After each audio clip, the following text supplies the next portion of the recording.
Dude, so I went to the dermatologist the other day and they diagnosed me with what is known as eczema. And what I Ah, attribute that to is just my fucking skin itches. And yeah, it's I get it. awful. Dude, I go out in the sun and I'm like, a nice refreshing day. And my arm immediately just like blisters. Like, I don't know if you could see this, but there's like Dude, crazy discoloration and just yeah. nasty scabs. Ugh, it is Mine does so the same awful. thing, like right in the like little crease of my arms. I don't know Yeah. why. My wife has brought it up a couple times. She's like, "Oh, that's back," and I'm just like, "Yeah, whatever." Yeah, Like I it just live happens with it. anytime I like do yard work or start like working out and get like real sweaty right there. My arms are just like, we don't like this. No, Not a fan. not a You're fan. supposed to be chilling in the chair. This isn't workout time. What are you It's like doing? you live in Florida. You're supposed to be just chilling in an ice box all day. Never go outside. You're supposed to have that ice pack right in your grundle. Like, what are you doing? I I know. don't Well, understand, dude. it's tough. I got a fat hair in my mouth right now. That is the problem with growing out a beard.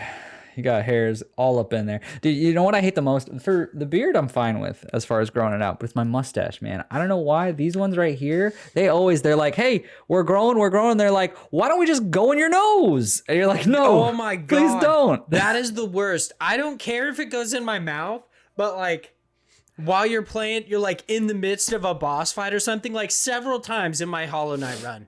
I'm chilling here and it's just like I'm like, fuck off. Stop. Just jiggling around in there. It happens to me all the time when I'm working out. I hate it. I'll be at the gym and I'll be trying to like just focus on my set, and I'll like get a couple reps into it and I'll be like, no, no, my nose. I can't stop, but oh, it's so itchy. Yeah, and it's like you can't get it to stop because your mustache hair is just like, nah, this is permanent, bro. Like this is how life is for you now. I'm Yeah. like, are you serious? Right? I'll cut you off. Like the second I get home, I trim that hair. I'm like, Yeah. I don't give a shit if it ends up looking weird. Like it pissed me off. Yeah, You're dead. it's awful. It's the true hate it. struggle. The true struggle. What Dude. a life we live. Okay, speaking of some struggles, I've got two things that I've been super annoyed about this week. All right. Okay. So All right. one, Let's get into it. I don't know if I talked about this last week, but oh my fucking god. I get like 40 robocalls a day. I'm not even joking. What the And they heck? text me. It is so annoying. From who? I'm like, From fucking like quit. insurance people, like Yeah, the it's people who are like, your car insurance is expiring. I'm like, I don't even have a car. What are you talking about? Similar to that. No, they're like, we need to talk to you about your Medicare options. But the most annoying thing is they're not trying to get me.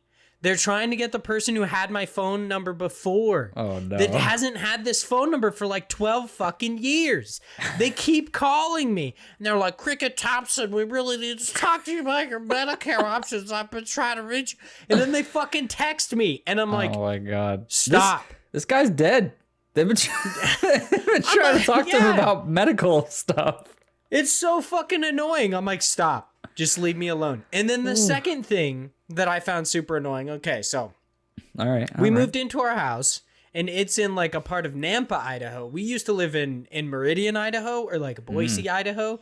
And Nampa's like 20 minutes away. It's not too far, but it's different. And I don't know a lot of the places to eat around here. So last night I'm chilling here. I'm watching Lady Night the Braves video essay on Pacific Rim. I'm enjoying it. That shit good, dude. Everybody should check out those video essays. They're awesome. It was not just on Pacific Rim. She has a bunch of like really, really awesome ones. But I'm listening to it and I was like, I'm hungry. Like I set up the dock for Indie Pod. I was like, I'm hungry. I'm gonna go get something to eat. So I get in my car, I start driving away and everything. And I like look at my dashboard and I was like, oh shit, it's like almost 10 o'clock. Like it's like 9:40. I don't know what's open. So I Right. drove past like nothing is open over here. Oh, It's no. fucking ridiculous. Like I drove to, and here's the thing that annoyed me a lot. All right, so I drive past a Panda Express. All their lights are off. Nobody inside. It's like, whatever. I want a Panda, but I'll just go fuck myself. I drove down the road a little bit, and not that I should be entitled to get food after hours, because that's a total Karen thing. But I guess I'm immediately gonna roll that back in just a second. But I drive down the road. I see a McDonald's. I'm like, okay, they seem to be open. There's people in their drive-thru. All right. And I keep driving. I'm like, let's see what's down. Oh shit, there's Jack in the Box. I want Jack in the Box. So I like go to Jack in the Box. I get in their line and I sit there for like 10 or 15 minutes. No joke. And it comes about like I get up the second car in the window. So like there's the ordering thing here. I'm one car behind them. And it was like 10:05 or something just like shut that. it down. Yeah, and I heard them through the window. They were just like, sorry, we actually stopped taking orders at 10 o'clock. And I was like, I've been sitting in your drive-thru for 10 or 15 minutes. Oh my goodness. What? Like, they just do not care. I love it. Yeah, I like, was like, we're well, done. fuck me. So I just Done. drove out. I went to McDonald's, and then like I don't know. Like I was That's like, hilarious. can I? Yeah, dude. And I was like, can I get a double cheeseburger plain, a McChicken plain, and a large fry? And they were like, you want a McChicken meal? And I was like, that's not what I asked for. And I was like, can I get a double cheeseburger plain, a McChicken plain, and a large fry? And they were like, yeah, okay. So a double cheeseburger plain and a McChicken plain. And I was like, and a large fry. And I was just like, bro, this fucking night, I'm not even joking. It took me over an hour to get food from somewhere, from sitting in lines and all sorts of shit. I was like, oh, I'm so glad that I had that video essay to like listen to. Otherwise, I would have been fucking done. I was like, damn, dude. And that's rough. I've seen other places that at that time, like at a certain point, they like scope out the amount of cars when they're getting close. And like I've seen people who just put traffic cones at a certain point and they're like, we're done at this point. I've never heard of them just be like, it's that time. Anyone who's sitting there, go fuck yourself. Yeah, I've seen the traffic cones too. The funniest part is I've also seen people move the traffic cones and drive up anyway. You need like a security guard out there. It's so funny. And then I feel like after they went through, I saw somebody like come out and put the traffic cones back. It was so funny. But like there's also this thing, and I just remembered it because it's something my wife did last night, and I found it so funny, and she's done it several times since. Do you have a Ring doorbell? Yeah, I do. Okay, do you have the app like on your phone that tells you like okay, whatever? So my wife does. She invited me to. I haven't put it on my phone yet. But she like every time I leave the house and she's not at the house, 5 minutes later I get a text from her being like, "Where are you going?" Oh my god, she's so creep. You're being so watched. Funny. I brought it up last night. I was like, I love that you like just casually keep tabs on me with this fucking ring. Yeah, that's super creep. Go into her, grab her phone, go into her settings and change it so it doesn't notify you when someone's walking by the door, only when they press the doorbell, so she never knows. I mean, now what I do is I just like, when I go to leave, just like stared at me through the window. She knows. Now when I go to leave, I just do weird shit in front of the camera. I like yesterday I like stared at her and I was like, "What's up?" What was it? What are you gonna do? It was so you can't weird. Stop me. It was, I was like, she came home and I was like, "I love how you just keep tabs on me." And she's just like, "Well, like." Nothing. I just gotta know. She's like, I won't deny it. Yeah, it was so awesome. I loved it so much. Just great day. Hello and welcome to IndiePod, an indie games podcast, your weekly source for all the indie games news you need to know. This week we are bringing you two pseudo quick news stories.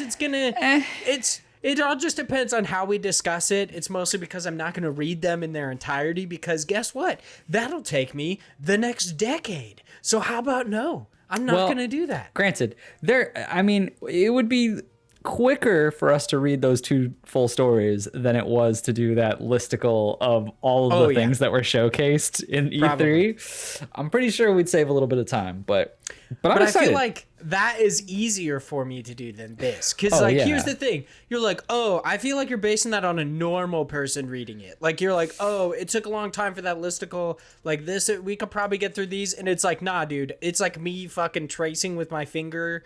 Like a child being like, today we talked to, like, no, it's going to take me forever. I'm an idiot. True. That's true. But I get it. outside of that, we're of course going to hop into News Cram. We're going to talk about some new deals and quick steals, some new stuff. Going to head over to Kickstarter and God Bless the Crowd, answer your listener questions, and so much more. But before we get into any of that, I would like to introduce myself, Vaughn Hyde, alongside my amazing co-host, the biggest of average Josh Boys. How you doing today, big Josh Boy? I'm good. How was your 4th of July weekend? So I like for my 4th of July, there's like a notorious thing where I just like want to be left alone. So like Yeah, I've been asked multiple times what I want to do for my birthday, and I'm like, oh, I just want people to leave me alone. Like that'd be great. And Very nice. Very nice. so like for 4th of July, we went to my wife's family's, like her grandpa. We went to his house, had a little barbecue, and then we went to Dave and Buster's with my family, excluding my brother and his wife, because my brother's always hunting and his wife was like, I think at like a baby shower or something.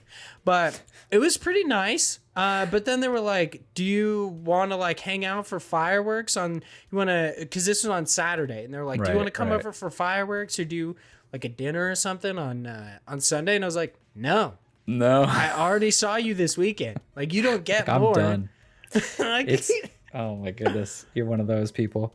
We have Yeah, a dude. group of friends that's like that, where it's like you see them once and then you're like, all right, I guess we'll pencil you in for like 2 weeks from now, maybe, like because Yeah. they're like, we've got enough, like we made quota, we're done.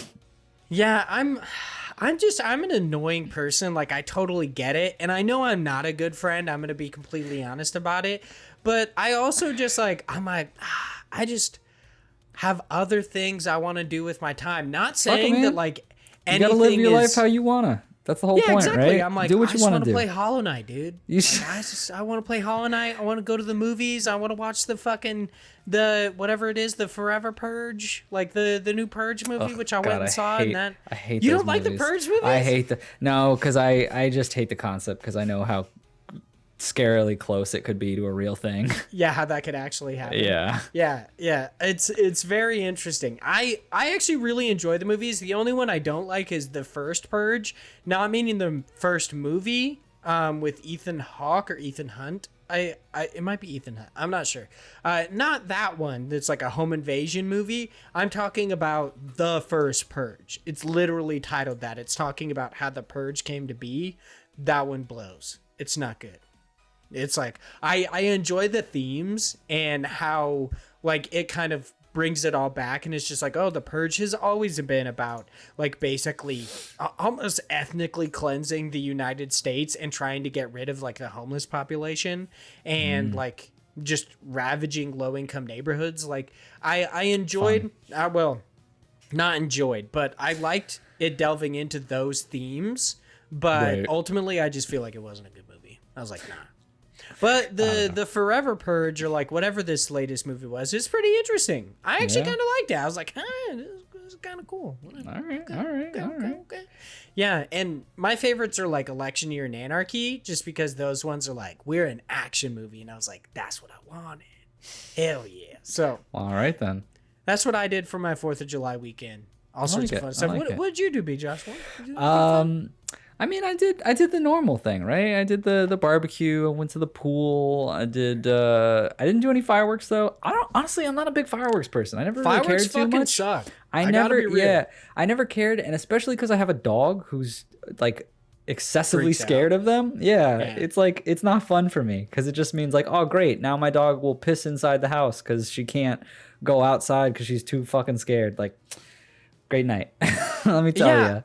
I don't think I've ever understood why people love fireworks so much, because it's just like, oh, they rupture my eardrums and they make the air smell like dick. Cool. Like I get it from afar. Like I love going to like a theme park or like those just regular like community fireworks things where they're like, it's a big show and it's over here and you can stand like far back and just be like, big lights. But if it's just like me and I'm just like, In here's a your bunch of driveway. fireballs that you could shoot, and I'm like, I don't want to be anywhere near these things. Like, what?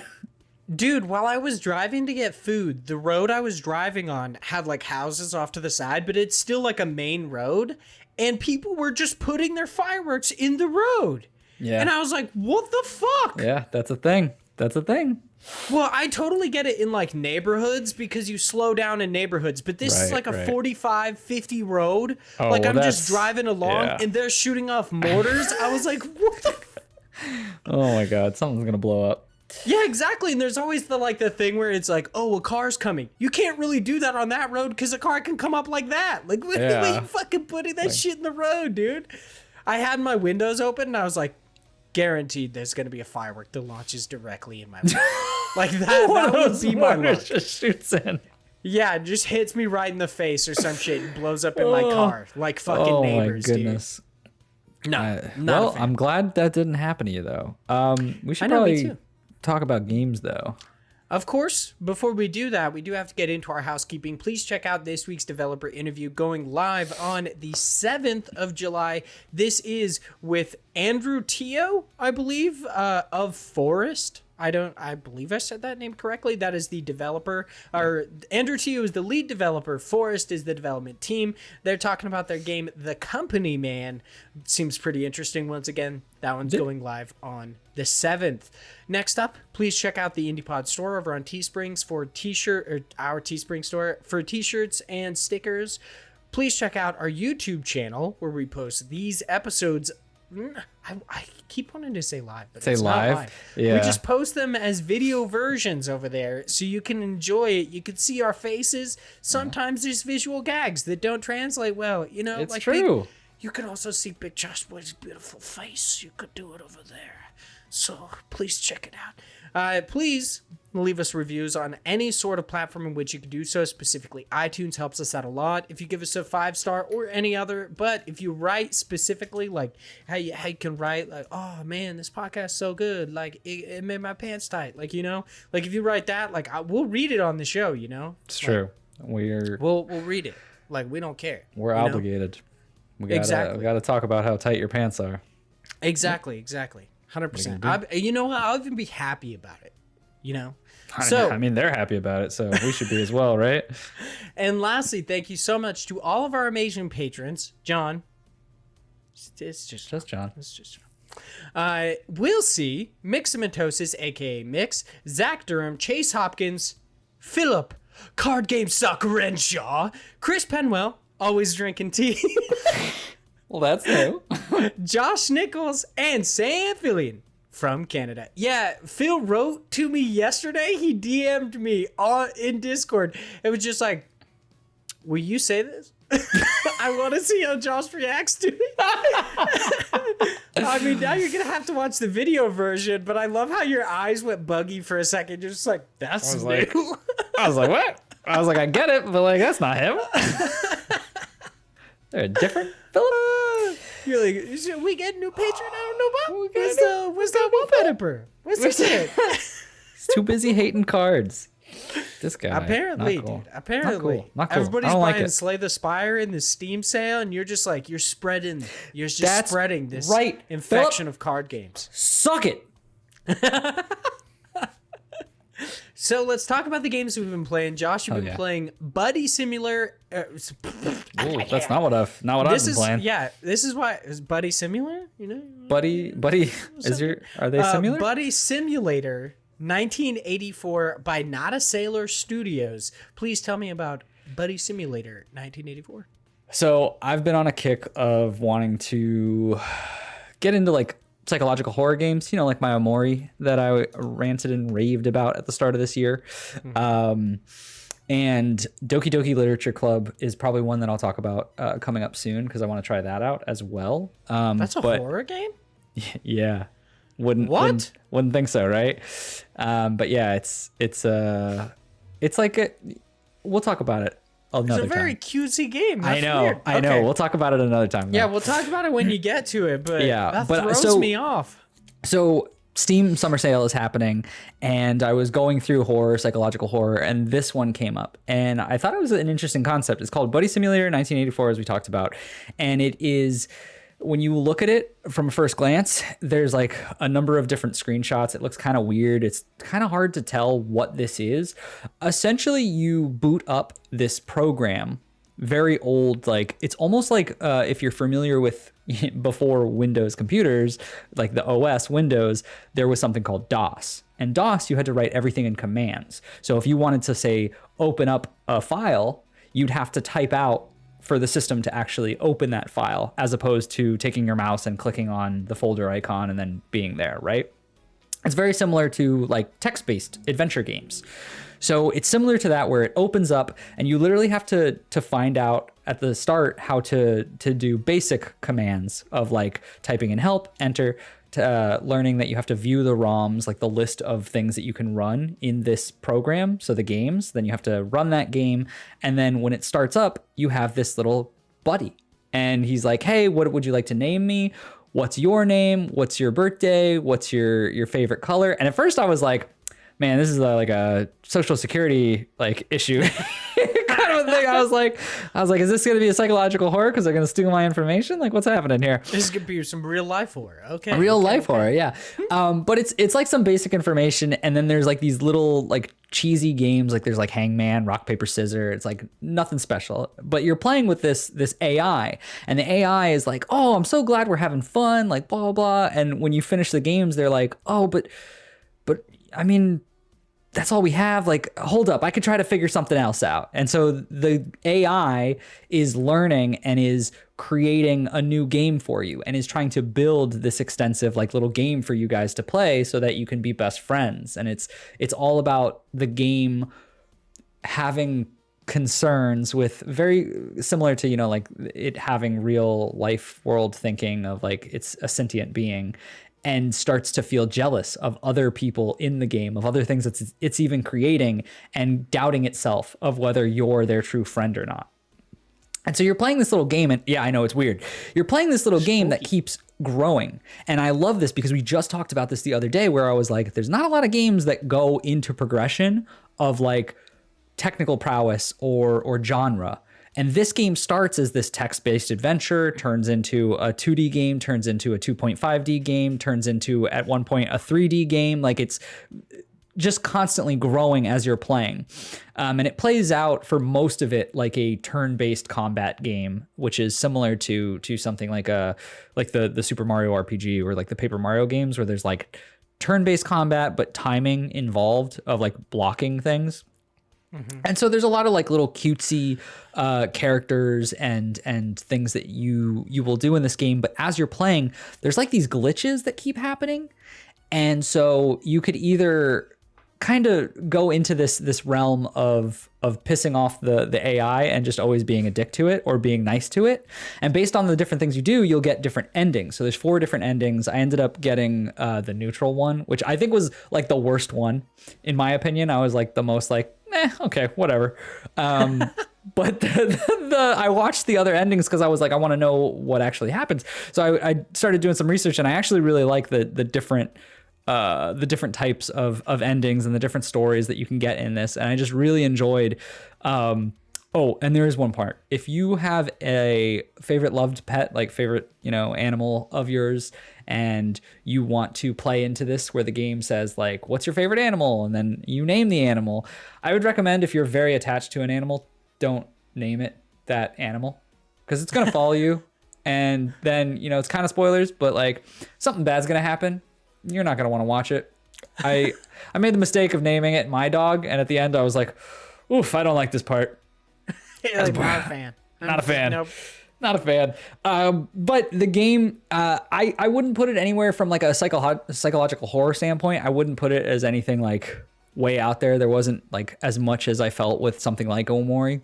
But I really enjoyed the premise of it. Like I loved the story to it. I loved that the AI was slowly kind of glitching out, that it was having these problems, that it was struggling with itself to try and build out this game for you. Like the game around, like the story around the game itself was interesting. The actual game part pissed me off a little bit, where the turn-based combat, I always felt the timing was a little wonky, and there were like parts where I was kind of like just doing it to get to the next story beat, and I felt like there was a good amount of like fluff to it in certain places. But I feel like at the end it was worth it. It was about a 4 to 5 hour game for me. But obviously it could be longer depending on the different endings that you play into, if you want to try for all of them. I liked it. I thought it was really good though, for what it's worth.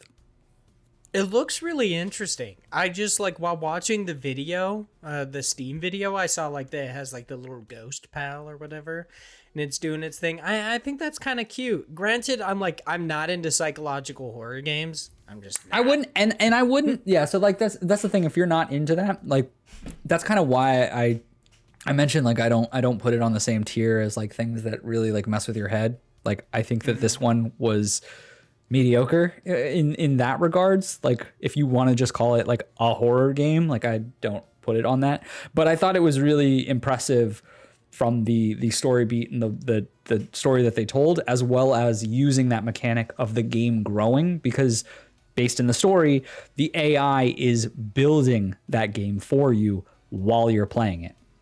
So there will even be times where the AI is like, oh, I'm sorry, I feel so rushed because you're finishing things so quickly and blah blah blah. So it like plays into like it struggling and kind of breaking down as you're playing it, because it's trying to catch up with itself, because you're playing the normal game, and obviously, as we know, development takes longer than blah blah blah. So it plays into that factor, and I just thought it was very creative with a lot of the different pieces that they took from it. I don't know. And I think that the endings, at least two of the main endings, I thought were really interesting the way they played out. And then at the end, you get a little song. And it's like, it reminds me a lot of like Portal, of how it has like a sing-songy kind of like they had the cake song. It has those. Out of the 4, there's only 2 that get like a real song technically. But the songs are actually pretty good. I like them. I was like, oh, I could jam to this. Okay, from what you were going into to get that like psychological horror tag, would you recommend this for $9.99? Because by the time this eventually comes out to like free audiences, it won't be $7.99 anymore on the Steam sale. So $9.99, would you purchase it again? I think given the choice. Yeah, I think it's still worth it. I think, like I said, it's not the biggest like horror. Like if you're looking to go into this for just like the horror element of it, the horror kick, I don't think you're gonna get as much of that. But I still think it was a really fun game. I think it was a good experience. I like the story that it told. Like I think it's worth the amount, but it's not just going to be that straight up just like, wow, this really fucked me up. Like it's not gonna be that same feeling. Okay. All right. Well, I'm glad you at least enjoyed it a little bit. Are you going to go back and try to check out the other endings? No, so I'm assuming you've already watched them. Yeah, so that's the thing with these. Like, I love games that have different endings, but I often just do the I don't want to put lame on it, but just the way of, I finished it once. I just want to know how it ends otherwise. And a lot of the times I'll watch it. Like it depends, like certain games, like with Undertale, I ended up playing all of the different endings. But a lot of the times, especially with this, when I was done, I was like, that was good, but I liked more of the story than really like the element of playing it in certain cases. Like I think that the combat was good, but not super fleshed out, just because of all of the different pieces that were put into the game. So with that, I just felt more into like, oh, I just want to know more what the story is like. So I don't think I'll go back to play it again, but I still think that it was worth my money and time. All right. So on to what I have continued to be playing. I'm just playing some more Hollow Knight, devoting like a bunch of time to it. I'm currently at like almost 40 hours into the game, which is pretty insane for me, I guess, because I often hop out of games pretty early on. And I do have some news. I have actually beaten Hollow Knight now. Ooh, I finished the game. He did with it. 104% completion. You can go up to 112, but I only did 104. Yeah, and I heard getting to 112 is really hard. Yeah, because you have to, as far as I know, I think you have to get each one of the endings. You have to do the God Seeker DLC, which is like a boss rush mode of just going against every boss in the game again. But I think you do them consecutively. And honestly, I feel like that would just be fucking torture. I don't know why anybody would do that. That's pretty insane. Plus you have to I'm fairly certain you also have to beat the Grim Troop DLC, which means that you have to beat Nightmare King Grim, which is like way more than I asked for. Like I beat Grim And then it was like Nightmare King Grim, and I was like, nah, you can go fuck yourself. Like I ain't playing that game.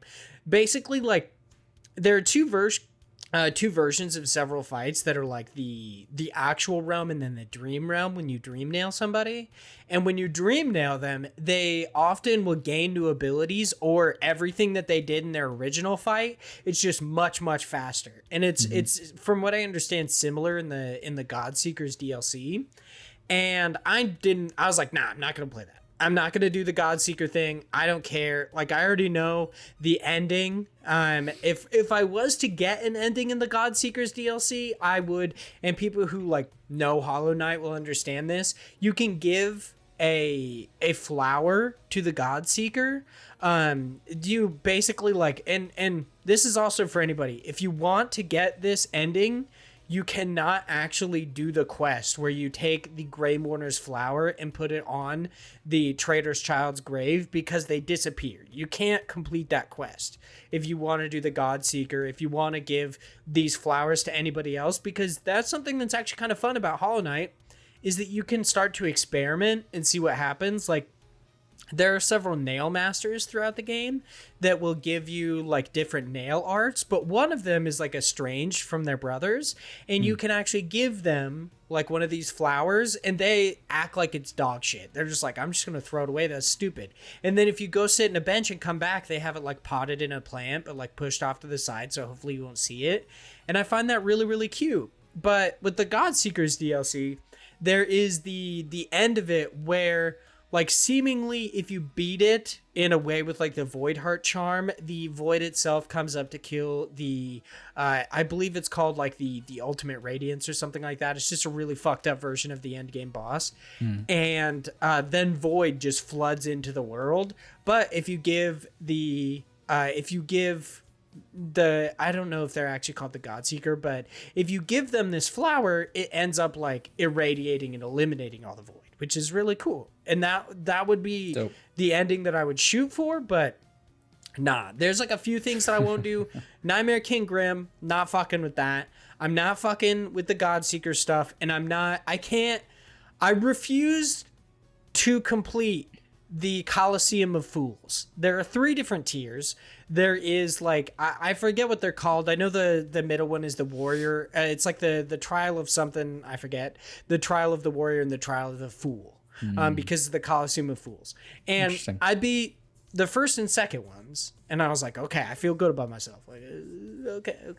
And then get into the third one. It is so fucking long. Oh, no. It's so outrageous. It just goes on and on and on and on. And then at the end of it, you have to fight a boss. And if you die any part in this, you have to restart. It's got like 20 waves before you get to this boss. I think that was one of the parts where I ended up quitting on Hollow Knight. That's because I was playing the Coliseum. I think one of the Coliseums. And then I didn't quit at that part, but I remember quitting the Coliseum where I kept having something similar to that situation. And I was like, fuck this, I'll do this later. Like, I don't want to do this. Yeah, it's mostly just for completion too, because you actually like part of the Coliseum is like I believe you get a charm. You might not get a charm, but I know you get pale ore, which there's only so many in the game, and you actually have to use that to upgrade your nail to a pure nail, which is like the highest form. It's the highest amount of damage you can do. Right. And that you get in the Trial of the Warriors. So like once you get to the Trial of Fools, it's pretty much to just do a couple things. Like it is just to like max out your Hunter's Journal to complete that. And that's also part of that completion thing, which I didn't want to do because it's like I saw that I had to kill 7 more of an enemy and I was like, fuck off. No, I'm not. But I did actually complete the Grey Mourner's quest. And I did everything I wanted to. I got the ending I wanted, which was the good ending. All right. There are basically 3 different endings for the original game. There is you essentially like with I believe with Hornet's help, you defeat the knight, you defeat the original knight or the Hollow Knight. Not the good one, I guess. And you defeat it and you absorb the radiance. And you become the new like Hollow Knight or whatever. You become the new vessel. And you just try to hold back the radiance, which went so poorly before that it's like, I don't understand why anyone would choose that option. Then there's one where I believe you do the exact same thing, but you fuck over Hornet and she gets stuck in the black egg with you. And that one really sucks. And she's actually the thing that seals the black egg, similar to how the 3 Dreamers did initially. That one really blows. I'm a big fan of Hornet, so I think that's a little fucked up. And then there's the one that I really wanted, which is like the good ending, where you actually have to do so much fucking more for this game to get it. And it's so annoying, but also just so much better that I really, really love it, where you essentially, to do the 2 other endings, all you have to do is like, I believe you have to fight Hornet the 2 times, and then in the main boss fight, you just attack the knight. You don't dream nail it, you don't do anything. And that's how you do it. Or I think you might have to fight the Radiance, but you don't have the Awakened Dream Nail, and you don't have the Void Heart Charm, I believe is how that one goes. But to get those things, to get the good ending, because you have to have an Awakened Dream Nail, which means that you have to gain all of this essence throughout the world, which meant that I had to beat Grey Prince Zote, which is a really annoying fight. You basically just have to do a bunch of boss fights over again. I had to do the Failed Knight, which was the first boss fight, but again in the Dream Realm, and it was much harder because it's much faster. And then I had to fight the Lost Kin, I believe is what it's called, which is just another of the bosses, but way further in the game. They're super annoying too. And after you beat them, you gain this essence. You go to Seer, and she will upgrade your Dream Nail to the Awoken Dream Nail, because you have to have like 1,800 essence to do that, which you can get like 3,200 in the game, but you only need like, I think 2,400 to get an achievement and see what she last says, which is when she talks about how the Moth tribe was actually created by the Radiance, which is the main boss of the game, which is like the main antagonist, and how like they're actually the reason that the Radiance spread and the infection spread, because they started worshiping the Pale King, which is really cool. Everyone should read up on Hollow Knight lore. It's awesome. But I awoken my Dream Nail. Then you have to go to the White Palace, which it's like basically just this really fucking long platforming puzzle. It's so hard and so annoying.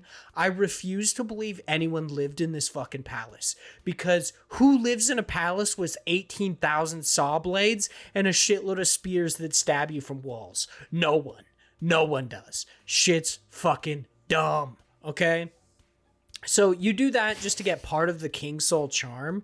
Then you have to go all the way to the Queen's Gardens, or you do this before. I did it before. But you go to the Queen's Gardens to get the other part of the King Soul Charm. Then you have to go to the Abyss to make it the Void Heart Charm. It's like, it's a lot. You got to do a lot. Too much. Yeah. And then you can then go fight the Hollow Knight, and you can fight the Radiance, and you actually end up killing the Radiance with the help of with your Void and the actual Void of the Hollow Knight, which I actually thought was really cool. I didn't notice it before until I think they're called Relia on YouTube, but they pointed out that in the Radiance boss fight, the Hollow Knight itself, its Void holds open the Radiance's light, so you could just beat the shit out of it. And I think it's kind of cute that basically just these 3 siblings actually ended up taking down this godlike being, which is so cool, because once again, Hornet is your half sister. Just to be clear, everybody who ships Hornet, that's incest. If you say you want Hornet, whatever, dude. It's cool. It's just incest. So, whatever. Anyway. But I ended up beating it, and it just felt so good, dude. I'm so glad I finally beat Hollow Knight. I feel proud so of you, good buddy. about You did it. You fucking did it. Thank you. You're a real gamer now. I'm a real gamer boy. Now I just had to beat Cuphead. Dude, come back to me. Come back to me. See, I don't think I can beat it in co-op though. If I'm gonna beat Cuphead, I have to just beat Cuphead. I can't rely on you, because it won't be like a Risk of Rain 2 thing again where you just walk me through. I just had to beat Cuphead on my own. But there's such a nice message at the end of Hollow Knight where you get through the end credit scenes and everything, And then there's just like a note from Team Cherry that just says like, congratulations on beating Hollow Knight. Like, thank you so much for persevering, for sticking with it. Like, they basically acknowledge that it can be really hard and annoying at sometimes, but you did it, you got through it, and like, you're kind of better for it in a sense, and they thank you for it. And it's just, I loved that little note from Team Cherry. I thought it was so nice, and it's always nice when developers kind of like leave a little note for you that's just like, fuck yeah, you did it, dude. You did it. Like, good job. Good for you. That's funny. So wait, so okay, we did it, right? What's next, right? Do you still feel passionate about indie games? Are you still into this? Like, were you I'm one and done? No, is the podcast over? Like, what are we doing here? No, I really feel like Hollow Knight like helped me get back into the swing of things with indie games, but I feel like I need to keep this momentum going, and I need to continue. Like there was another game that I wanted to beat this year, which was I want to finally beat Moonlighter. I really love Moonlighter, and I'm like on the second dungeon, I believe, and I want to beat it, and I want to beat Hyper Light Drifter again. Like, those are the three things that I wanted to be sure I did this year, with the exception of I wanted to beat one From Software Souls-like game, and I did that as well. So, I feel like this has been a productive these goals. year. Yeah, look at you go. Yeah. Look at you go. I haven't done shit. 2021 has been a good year for my gaming, at least. Maybe nothing else, but my gaming has gone quite well. So, hey, at least you got one thing, right? Dude, I felt so good that I believe it was Dennis, Obsessed Polygon, in our Discord said that like me talking and kind of gushing about Hollow Knight over the past couple of weeks has actually got them to want to try it again and give it another shot. And I felt so good about that because like there's so many people that fall off with Hollow Knight because it is difficult. And it really is. It's hard. But like once you get in that flow state, once you start to learn boss patterns, trust me, it is not a hard game. It is actually pretty easy. Every boss only really has like 3 or 4 different patterns, and once you get them, you're solid. Like, you can do it. If I can beat this game, anyone can beat this game. That's serious. The slogan. Yeah, it's like, it's not hard. It's not like, okay, it is hard, but it's not impossible to do. Anybody can do it. So if the difficulty of the game is keeping you from playing it, you can do it. Trust me, you'll love it. I promise you that. It's such a good game. But that's enough me gushing about Hollow Knight. I believe I'm going to be playing Moonlighter next. I'm not 100% certain. Maybe I'll be playing Hyper Light Drifter again. So maybe you'll get some updates on those every week. But now we basically talked about what we've been playing so much so that it's time for us to hop into our main news stories. So these ones, like I said, we're going to talk about them quickly because they actually are quite long, but I feel like it's a very interesting discussion to be had. Yeah. The first one is over. Actually, I believe they're both on IGN. So yeah, they are. The first one is written by Dan Pierce, who is actually throughout the article, they like kind of vaguely talk about the fact that they are an indie game developer, but at the bottom they say Dan Pierce is a game director and co-founder at Four Circles Interactive, developer of 10-Second Ninja X and an upcoming unannounced project. He was working in the games industry at a small scale for over a decade and formerly developed the BAFTA-nominated Castles in the Sky at the Tall Trees. So just to lend a little bit of credence to everything that's in this article, but basically the article's title is Opinion. Indie has lost its meaning, which we've talked about this in the past. What exactly does it mean to be an indie game? What does that mean to you? Because it is such an obscure term. And this is something that Dan Pierce brings up in this article, in this opinion piece, about how and actually kind of brings up the problem of indie not actually having a meaning, is that there is this big issue in the games industry, which is discoverability. It's incredibly hard.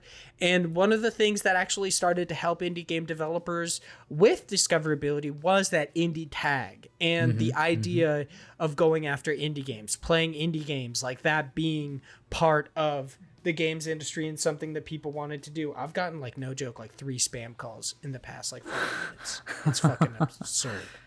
But oh my goodness, they talk about that and how basically, because the line between indie and AAA or AA, which is, they also talk about how that's kind of like a weird discussion, because really, like, these terms initially meant the amount of funding that went into a game, but now that like indie games can get millions of dollars on Kickstarter or like Fig, like most of this doesn't make sense anymore. Right. But Dan brings up in this article about how these lines have begun to blur so much that it's actually gotten much, much harder for indie games to be like put on the front page of things. It's actually made discoverability very hard when you're going up against the big teams of the industry. So they specifically bring up like Hellblade, Hades, and I believe 12 minutes, which I believe the 12 minutes one is a little bit weird, because specifically in the article they say it's difficult to be a 1 to 5 person team, while looking at Hades' almost 20 person team, or Hellblade's AAA plus motion capture experience team, or a 12-minute star-studded cast, and seeing indie in their most popular Steam tags. I felt like 12 minutes is a little bit weird there, because it has a star-studded cast. I didn't agree with that one either. Yeah, but the Hades and Hellblade, like, I kind of get that. Like, I kind of get it. But there's also, like, I feel like the discussion is almost based on this, like, earlier on they talk about how the indie term has never really meant anything. Yeah. But when they're discussing indie, they talk about how you know it when you see it, which I feel like just pushes too far into that side of the industry where people expect indie games to look like pixel art adventure games. Yeah, pixel art platformers. Like, which is what they expect. Yeah, which is funny too, because they say that as the quote, but then go into, you know, the companies like a Hades, like a Hellblade, you know, like, and these are still technically indie. So what is indie? How do you feel indie, right? It's a bad way to coin it. And I think there's a lot of parts of this that get really confusing. And I don't know, like, you know, we talk about this all the time. We've talked about this on especially our episode 100, but, you know, just in general, a lot of people will often ask us, like, what does an indie mean to you? And it's really tough, because you have people who are on some side of the fences where they say, like, oh, well, it's fine. It doesn't matter how many people are in their team as long as it's a self-published game. And then you go into the people who are like, well, why does just because they have a publisher defeat the fact that they're indie? What if it is a 1-person, 5-person team studio who just happens to have a publisher because they needed the money, because they don't have the know-how to do that, and they outsource that to someone else because they have that knowledge and they're going to more likely make their game successful because they're leaving it up to someone who has that expertise, right? And like, a lot of people who partner with like Devolver or Humble Bundle, right? Yeah, does that make them not indie? Does that make them not indie? And I don't think so, right? Because that's specifically there are companies that specifically do this, right? You know, Annapurna is a big company, right? Are those games that are indies that they publish not indies because it's Annapurna? Like, I don't think we've ever had that, you know, that specific flavor of it, but like, there's people out there who, based on that definition, would say it. I don't think that a money reasoning is good, just because, like you were talking about, there's so many different ways that you can get funding now. And like, I don't know, it's tough, because on the one hand, like, I can understand the argument that's being made is that it's detrimental to a certain audience of like those lower tier indie games, and lower term is a weird derogative term that I don't like, but like, from a funding perspective, you know, you have the little people who the smaller teams with a little bit less of a budget, like, right. Those are the ones kind of getting trampled on, in a sense. And I get that from a discoverability standpoint is really the issue here, but at the same time, like, I don't think it's as much impact as they are leading on to believe. Like, I think the argument here is that there needs to be something more than just indie, which there is. And that's kind of the argument to be made, is like, people know what they want. You know, when we first got into the game, not us, but like into games, there weren't genres. Like it was still a breeding, like, it was culminating into something, right? Like, adventure games was a catch-all for so long. And it still is to some degree, but there's like elements to games that now, you know, you have your Metroidvanias, you have your platformers, you have your puzzle games, you have your, you know, you have that genre of some type of flavor that you're more into. And I think that's really the way we get around this is like, even if it's indie, like it doesn't mean it's going to be a type of game you want to play, right? I'm on a podcast all about indie games. It doesn't mean I love every indie game that comes out. There's a lot of indie games that I look at and I'm like, I would never want to play this. This is awful to me. But that's because I have preferences. Saying you like indie games is a weird term in itself because it's kind of like pretentious and hoity-toity. It's literally just being selective because you're like, oh, the bigger people, I don't like them. And it's like, it's kind of dumb, honestly. Like, it's really stupid, the conversation I'm having right now, because I'm almost telling myself and this whole podcast that it's like a waste of time. Not that it's a waste of time. It's obviously great for discoverability, and I love doing this. But the idea of just making this whole encompassing thing on just indie games is like, at the same time, a weird niche, but also way too big in general, right? Like, it's very catch-22. And yeah, it is kind of weird. I do want to say that, like, I feel like, and this is in no way us attacking this article. It's really just a discussion about, like, changing the term of indie, or exactly how does this terminology work. I feel like they do bring up something, Dan Pierce does bring up something really important in this article, is that we do actually kind of need to change terminology, because like you were talking about, indie is kind of like a really large, like, it encompasses a lot of games. As long as your studio is independent, it's not owned by a larger corporation, you could be indie, but there are differences between your studio and a much smaller studio. So I totally believe that, like, we do need to change the terminology. I don't think that we need to say that games are not indie anymore. Like, oh, you don't get to have the title of, like, being an independent game company because you are, like, working with Microsoft, or you partnered with EA to make fucking Unraveled or whatever. Like, right. I don't think that means that your game can't be noted as indie anymore, that you shouldn't receive that tag anymore. But I do think that, like as we've talked about in the past, we need to kind of start changing this terminology. And maybe we can do that similar to the AA, the AAA. Maybe we can start differentiating based on price, where we're like, oh, this is a AAA indie when talking about Hellblade. Like, this is a AAA indie.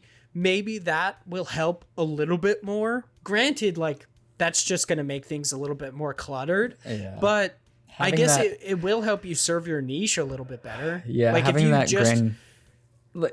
here's the problem. I don't mean to cut you off, but, like, here's the problem with that. Like, the granularity of doing that is great in the concept of coining it and, like, terming it in that way. It's for, like, the niche idea of saying, hey, this is a AAA indie, this is a AA indie, this is just an A indie, which, you know, whatever that means, would be awesome, except for the fact that, like, discoverability and having another, like, bucket to go into for what is indie would I think would hurt the market, because I don't think you're going to get people who are on a weird side who just don't even look at those lower tier indies, because they're going to be like, they would only ever look at the AAA. They'd be like, I love Hades and it's a AAA indie, so why would I ever look at the other ones? Like, and it's not like just on Steam where, like, you just click on indie and you're like, okay, there's Hades, but there's also, like, these obscure titles that I never would have heard of before, like your the simulator you're playing this week. Yeah, like stuff like that. Like, I don't think you would ever find if that was the way that it was categorized, because people would just go to whatever is the highest because they equate more money makes better games, right? Which is not the case, but can be, because it might just be more aesthetically pleasing and people are just going to gravitate towards that. And I think to your point on, like, hey, I found Buddy Simulator, I found that not because I was looking for an indie. I found that because I was looking for a horror game, right? Like, it's why I think we don't need to get rid of indie. We just need to play more emphasis on other descriptors, versus like I don't think it makes Okay. sense for people to look for an indie game. You should look for the games you enjoy. Do you like adventure games? Do you like horror games? If it happens to be like, you should be more open-minded is what I'm saying to indie games that are out there. But like, I also, just because I have an indie game podcast doesn't mean I'm like, oh, you should never play a PlayStation exclusive game. Like, you should play what Oh, you yeah. want to play. That's the whole point of this. And like, my argument, and it's not really even an argument, but my perspective on this is that like, yes, indie has lost its meaning, and I don't think it matters in a lot of ways. Is like, I think what we need to do as both from a storefront perspective and from a consumer perspective is really be more in tuned with what type of games do we even like. Because if you say Yeah. indie, that doesn't say anything. Yeah, Like- I mean that's also something I was going to bring up in this is like the title is indie has lost its meaning, but then they also bring up in the article that indie really has never actually had a meaning. Yeah. Like it never actually meant anything. It was just meaning like this could be an independent team, but like technically Bungie's an independent team. Like Yeah, it's it's indies tough. never really meant anything. That's why like we had our episode 100 that was just what does indie mean to you, because it's entirely different for everybody, and if that proves anything, it does prove your point where it's just like maybe we shouldn't focus on indie as much. Maybe we should just try to like talk about the games we like instead of me going and searching for indie games. I'm like, I want to play an action platformer. I click on action platformer, I find a bunch of them. Maybe they're AAA, maybe they're indie, it doesn't matter. I do feel like the indie tag should exist because Yeah, there for are sure. those like us or others that are like, I do want specifically to help out some of these small developers. Like I don't want to play Microsoft's latest title, whatever, which is a weird way to say that, but like Yeah. I don't want And to play like something by Gearbox or Yeah, you know, and I do like- think there's some amount to that, because I equate indie a lot of the times with innovation, and I think that Yeah. it's hard to say that I want to just play an action platformer, because in a lot of cases, if I want to play that, I generally want to play an action platformer that has an interesting twist to it, right? Like I wanna play, with a puzzle game. I don't want to just play a puzzle game. I want to play Baba Is You, because it's super interesting and it's not like any other game out there that I've played before. Like things like that. Like that's why I gravitate to indie a lot. So I think the tag still makes sense from like that side of things, because you generally have people who, when they have, and this goes to money, but commonly you have less money than you would from a AAA studio, and you have to breed innovation from overcoming certain gaps that might just come from you not having, a ton of cash to just throw at it and fix whatever those problems are, or because you have to find a way to make yourself more marketable, right? Yeah, I do like how, well, I guess I don't know if I necessarily like it, but I do feel like this is a conversation that really shouldn't be about indie. Like it's however much this article is obviously like an opinion that indie has lost its meaning. Like I said, even in the article, they really bring up the fact that like indie never had a meaning, but also like this really isn't a discussion about descriptors. It's not about that at all. It's just another way to talk about how discoverability is such a big issue in our industry. Yeah. And really no one is doing anything about it. Like and here's the thing. I've said that many times as well. I have we're not- literally no idea how to Yeah. combat discoverability. Yeah, we're not the doing only anything. way that the only way that we in any way might help is to talk about it on this podcast.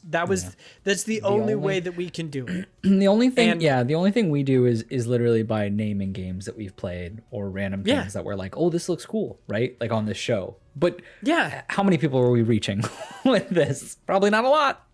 It's like a couple hundred. Like I feel good about that. But I mean, we'll talk about in the next article is that like it's not really our like we can do as much as we try to do.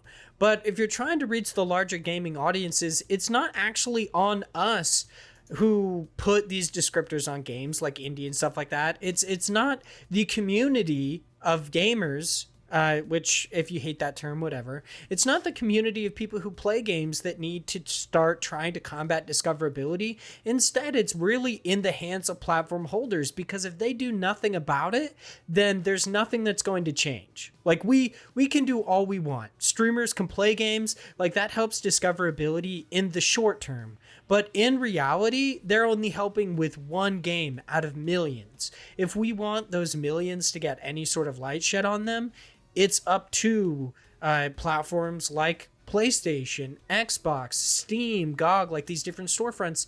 It's up to them to kind of change the way that they market games, or change. And well, I guess this is a great segue to talk about our jump next, into the next one. Our next article. It's up to them to make these things a little bit more accessible for indie developers, especially when it comes to PlayStation. Our next article stays over on IGN. This is written by Rebecca Valentine, and it is why indie publishers are fed up with PlayStation. This is another one where I'm not going to go through the entire article like we normally do. Please check it out with both of these. Please head over to IGN and check them out. I do think they're great reads. This is something I brought up to Josh before we started recording, though. I read the entirety of the first opinion article, but when it came to this article, I got halfway through and I was like, bruh, no. This is a long one. It's so fucking long. I swear. I just scroll for eternity on this article. Like, it's insane. But I feel like there is a lot to talk about here. So Rebecca Valentine goes into how these several indie developers, specifically, I think Ian Garner, I think is how you say their name, they went to Twitter to talk about how kind of to... I don't necessarily want to say to shit on, but to really like get out in the air all their issues with Platform X, which through context clues is it's PlayStation. Like they have an issue with PlayStation and how exactly they do things. There is like some caveats to this. They talk about in the article about how PlayStation is good at some things but bad at others, and they're not necessarily saying that Microsoft has a great way to like integrate indies or that Nintendo has a great way to do it. They're not saying any of that, but they're saying that PlayStation specifically seems to try to make it almost impossible or like as hard as possible for indie developers to not only get their stuff on their platform, but to get it in front of anyone's eyes. Yeah. Because there are different things throughout this article. They talk about how there's like a ridiculous amount of paperwork that goes into actually getting your game on their platform.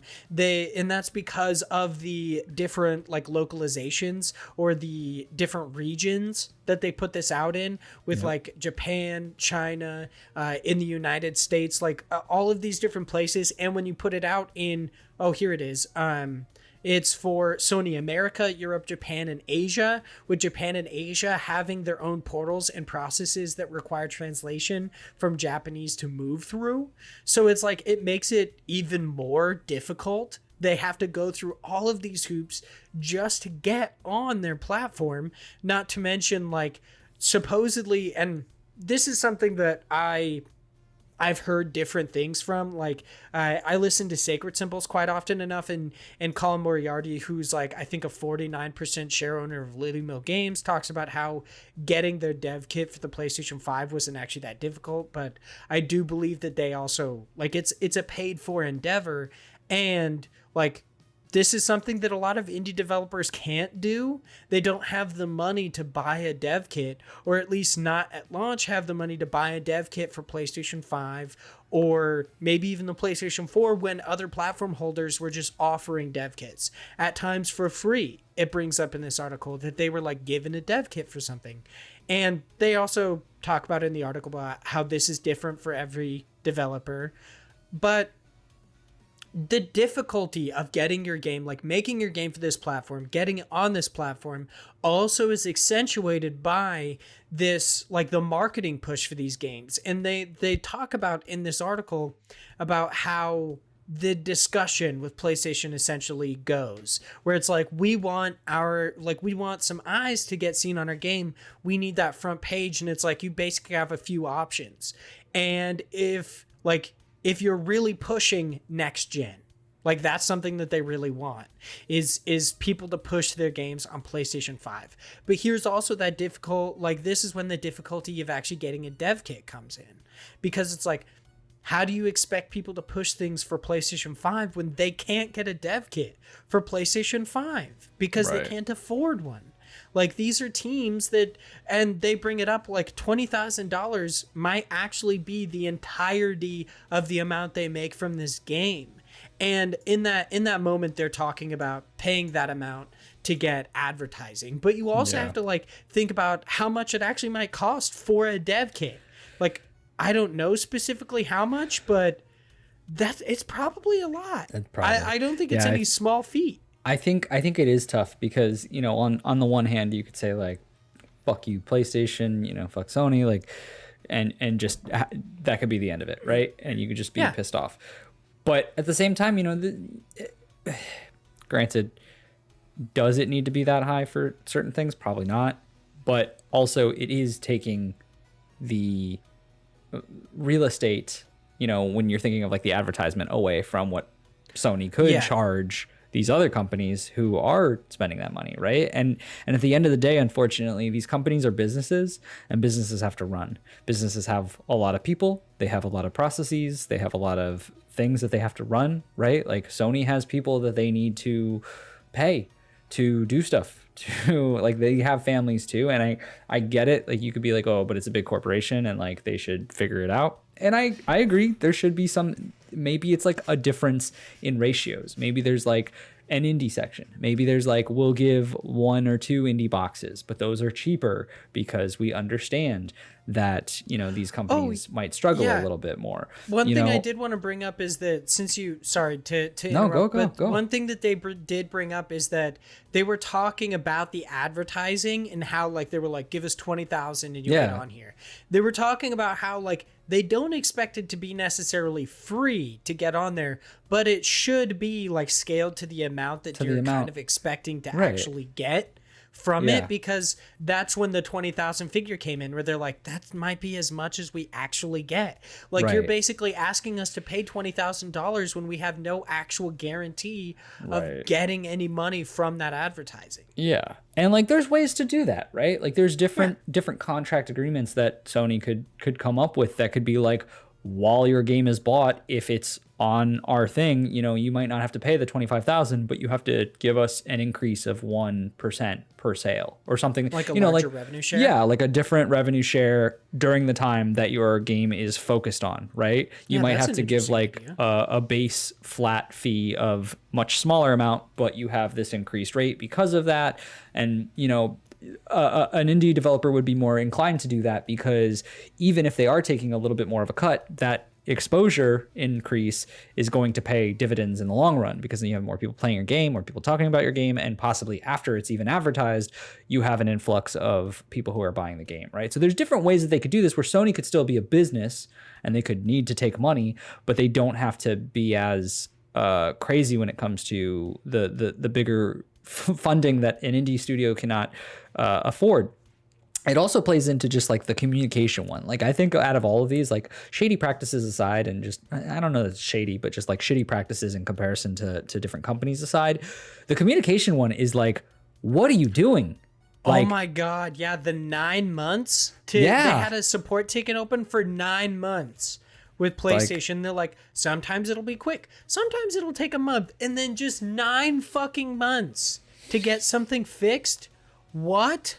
Yeah, it's like, it's nuts. And I mean, I can only imagine how many people are trying to create a game, right? And I'm sure there is an influx of things, but like, does it really take 9 months? Like, how many people do you have, and how many people are really putting in these, like, and even if it's even if it's open, say something. Be like, we're looking, like, even if it's a BS, like, we're looking into this and this is why this is taking long. Like, what, like, why not? What are you doing? Yeah, give like periodic updates. How long could it take? We're actually trying to figure this out. Yeah, like it's I guess if they're fucking trying to figure it out for 9 months, you're like, you got other problems outside of like. Yeah, I think, and this goes into like, you know, one of the biggest things about PlayStation is like, look at their name changing situation when it came to changing a user's ID. Like, this isn't a big talk anymore because they finally fixed it. But think of how long it took them to do that. Fixed it. Think of how long it took them to do that. Fuck up a lot of your games, but and how much it screwed up because they are a company that seems to, in practice, create something and then like never make it so it's scalable. They're just like, it's shitty, let's duct tape it. And just like add a few pieces to it. Like, their company standard seems to have that a lot. Granted, their games and exclusives are great, but like the inner workings of PlayStation have always been like kind of scummy. I don't know. It's really shitty to see. I mean, here's something that I really wanted to talk about when it comes to these larger companies, especially since we're like in kind of like an area, or we have been in an area where there were like a dearth of games. There were not many games coming out, especially right now. There aren't a lot of exclusives coming to next gen consoles. Yeah. And I feel like in these times is when indie games really help out consoles, because it's like you bought your PlayStation 5 and you bought Demon Souls, but once you finish that, maybe you hop into Ratchet, but outside of that, like, it's like, okay, these are all titles that you could have played on your PlayStation 4. What exactly makes it a noteworthy purchase to have bought the PlayStation 5 right now? And it's like, you know what does that? Indie games make this a better purchase because you have something to play on your new console. Granted, you probably could have played it on your PlayStation 4, but like, I feel like Sony does this thing and it's really, really annoying. It's bothered me ever since they started, where during like the PlayStation 3 generation and early on in the PlayStation 4, they have I think it was like PlayStation Indies or PlayStation Loves Indies kind of initiative. And it seems like every time that they hit a hitch in the road with their own development, or like big AAAs where they have like a short burst of not having anything for a while, they're like, "Okay, we've got indies though." They show a lot of love for indies, and then after they get through that, they just throw them away. They just act like they no longer exist.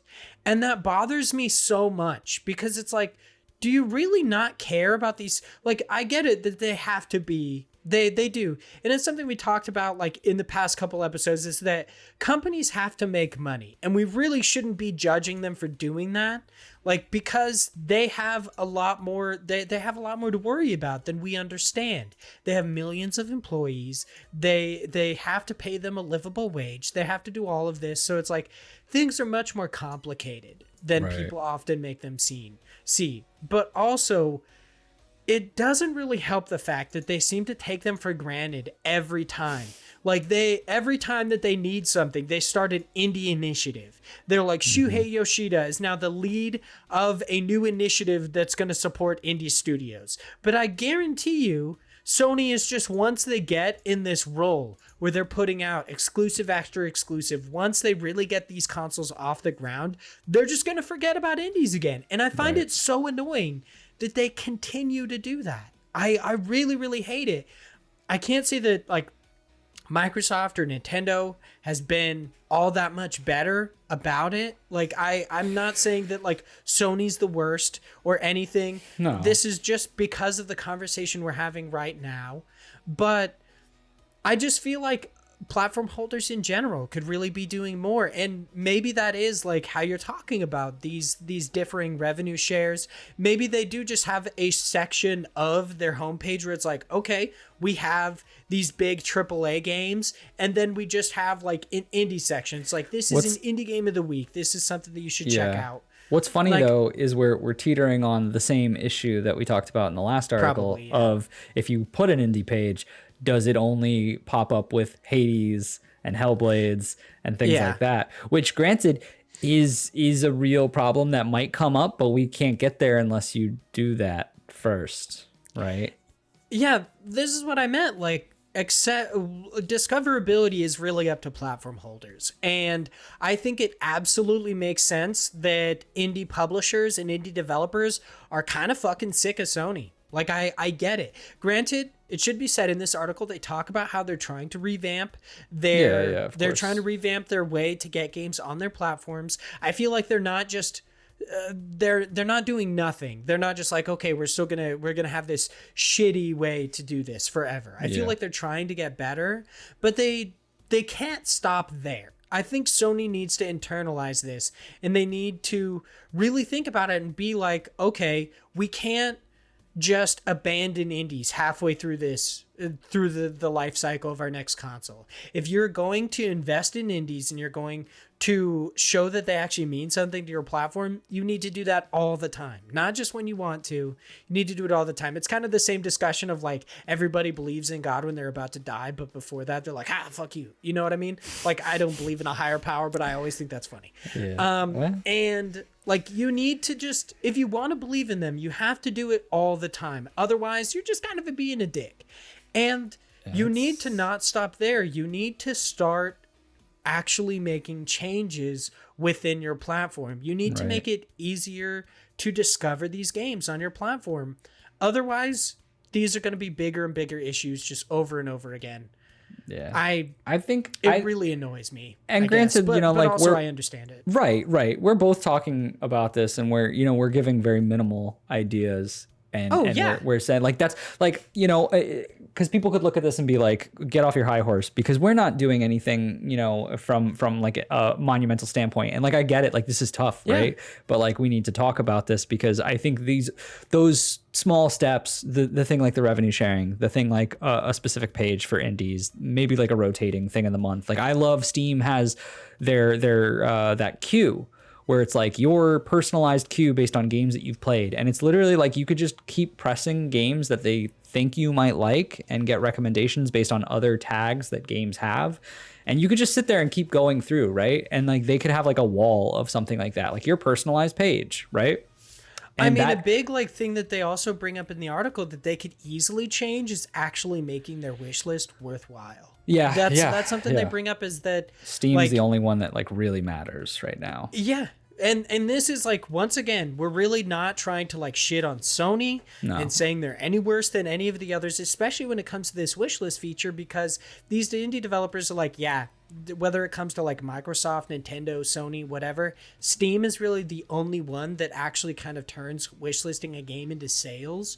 We talked about this like last week when you talked about the trailers and wishlist, like 19% of those turn into sales. Seems like a small figure, but granted, like, seemingly it's much smaller on these platforms. Right. Yeah. And I want to know why it's working so much better for Steam. And I honestly feel like I know exactly why. It's because you add something to your wish list on these consoles and they don't let you know about it. They don't tell you when it goes on sale. They don't give you those updates. They don't do anything about it. I wouldn't say that. I wouldn't say that, because I've used before Nintendo's, and it works. It'll let me know when there's sales. It'll send an email to me, just like Steam does.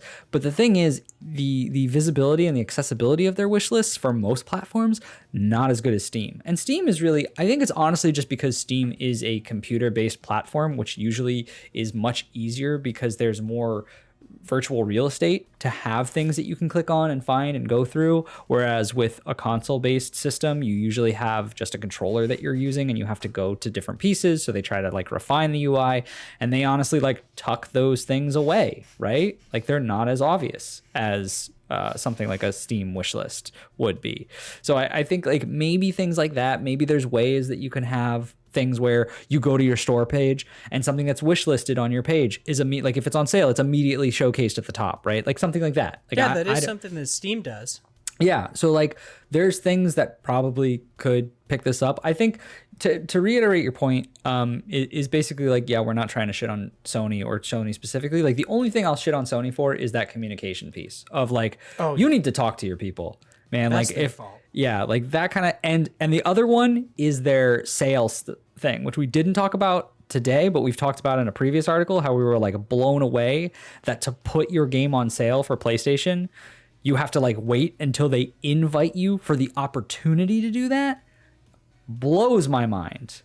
Like, what are you talking about? That seems crazy. Why? And like, imagine jumping through all of these hoops for a platform that, like, I think they have a statistic in this that's like 3% of their overall sales of a game. Right. Like you do all of this just to get like 3%. It's like, why would I bring my game to your platform then? Like, it doesn't even seem worth it. Like, the time and effort alone going into this game, like getting my game on your platform, why would I do it? Yeah, I don't know. It's super weird. Like, I get it because PlayStation, that like they have so many consoles out there that you would realistically think like this is the way to go because there's more opportunity. But if that's not the platform where people are playing those other, like, PlayStation is just like an exclusives for me, right? Like, I don't know about other people. I don't want to make the assumptions, but generally the consensus I hear and what I feel about PlayStation is like, if I ever get another, the PlayStation 5, which I'm not going to get anytime soon, it would literally just be to play those exclusives. It'd be to play like 3 games. And that's why I can't justify buying a console like that. Cause I'm like, why am I'm gonna buy that for literally God of War. Like, that's the only thing. Like, Ratchet and Clank and God of War are the only things that I'm looking at, and I'm like, I kind of want it. Even then, if you had a PlayStation 4, you could actually play. I'm so With mad. the exception of Ratchet and Clank. I'm so mad my PS4 bricked because I was like, I would have just played God of War and been totally fine. But yeah, got like the Horizon. I think it's Forbidden West is and also like PS4 both come into PlayStation 4. Yeah. So it's like, that is what it is. Anyway. Yeah, for me, when it comes to like the PlayStation 5, I'm honestly gonna buy one, but it's just because like, when I want to play games, I want to play them on not a jet engine. And it's like, I would just get another PlayStation 4, but like, they haven't discounted them so much so that I'm like, okay, like when it really comes to it, it's like, okay, I might spend like $300-$400 on a PlayStation 4, or I could just kick it up to like $500 or $600 and buy a PlayStation 5. Yeah. Why wouldn't I just do that? I'm just gonna suck it up and not play games from a PlayStation perspective until like, I do this mostly with PlayStation is like end of like life cycle. I buy their console because I'm like, it's like $100 now, and then I just play all the games and have like a great backlog. But I don't keep up with it like real time. Yeah. But to end off this discussion, like I've said just a bunch of times in this, we're not trying to shit on Sony for like really anything other than the communication issues that are like a really, and kind of the tone deaf statement of like, oh, you want your game on our front page, we need $20,000. That's like that's kind of like rough. A dick way to go about it. But we're not trying to shit on them, but it does need to be said that platform holders in general need to do a little bit more. They need to try harder to make it easier to get games on their consoles. I mean, even then, they have like shit quality control. Like fucking, what was it? Like Life of Black Tiger got on the PlayStation Store, and it's like, how did that get on there? But these games are having so many issues. Mm-hmm. Let alone like this story, I think a couple of years ago when Wargroove they refused to come to PlayStation because Sony refused to allow them to have crossplay. Yeah. And that was something that every other place would. And at that time, I believe Sony actually had crossplay with like Fortnite. And I mean, this is, well, I mean, there was a whole me misunderstanding. There was a whole big issue with that, back in the day of like, they wouldn't even do it until Fortnite was like, we're big enough. We're going to kind of twist your arm on this. Yeah, exactly. So, I mean, it's just, there are many issues that platforms have, and I feel like they often take indies for granted, even though indies do actually help. They're not console sellers, but they keep consoles alive. So if people really want to show that they give a shit about them, they need to give a shit 100% of the time, not just when it makes sense for you. At least that is my thought process, I guess. But that is an uninformed opinion mostly. It is just a discussion. And it is time for us to hop in to News Cram. News Cram is our weekly wrap-up segment where we, the hosts of Indie Pod, an indie games podcast, cram you full of all sorts of indie game news. This week in News Cram, we do not actually have any news stories, but we do have one new deals or quick steals, and we've got a whole bunch of new stuff. Our first and only deal of this week comes by way of GameSpot, where it's reported that those who are subscribed to Google Stadia Pro will be receiving some new free games throughout the month of July. Specifically, Terraria, The Dark Side Detective, Moonlighter, and Street Power Football. I think it's hilarious that like Terraria is coming there. There's a whole, after that whole big thing. Yeah, I'm like, what happened? Yeah. I just want to know what they changed. Like, did they just give you your Google account back? Like, they gave your YouTube channel back and you were cool? I guess. I just want to know. Yeah. What else? I would be very interested to find out. On to some new stuff. Our first three items in new stuff come by way of Nintendo Life, where it supported that narrative puzzle game Fire Tonight by Reptoid Games is heading to the Nintendo Switch and PC via Steam on August 12th. That abstract puzzle game Induction by Brian Gale is headed to the Nintendo Switch on July 14th.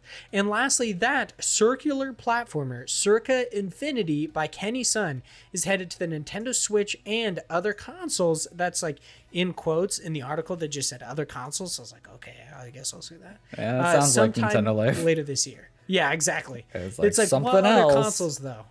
It's like they don't exist if it's not Nintendo based. Yeah, I mean, it's also on PC. It came out on PC in like, I think 2015 or 2017. So if you wanted to play Circa Infinity, you could. But if you want to play it on your Nintendo Switch and other consoles sometime later this year.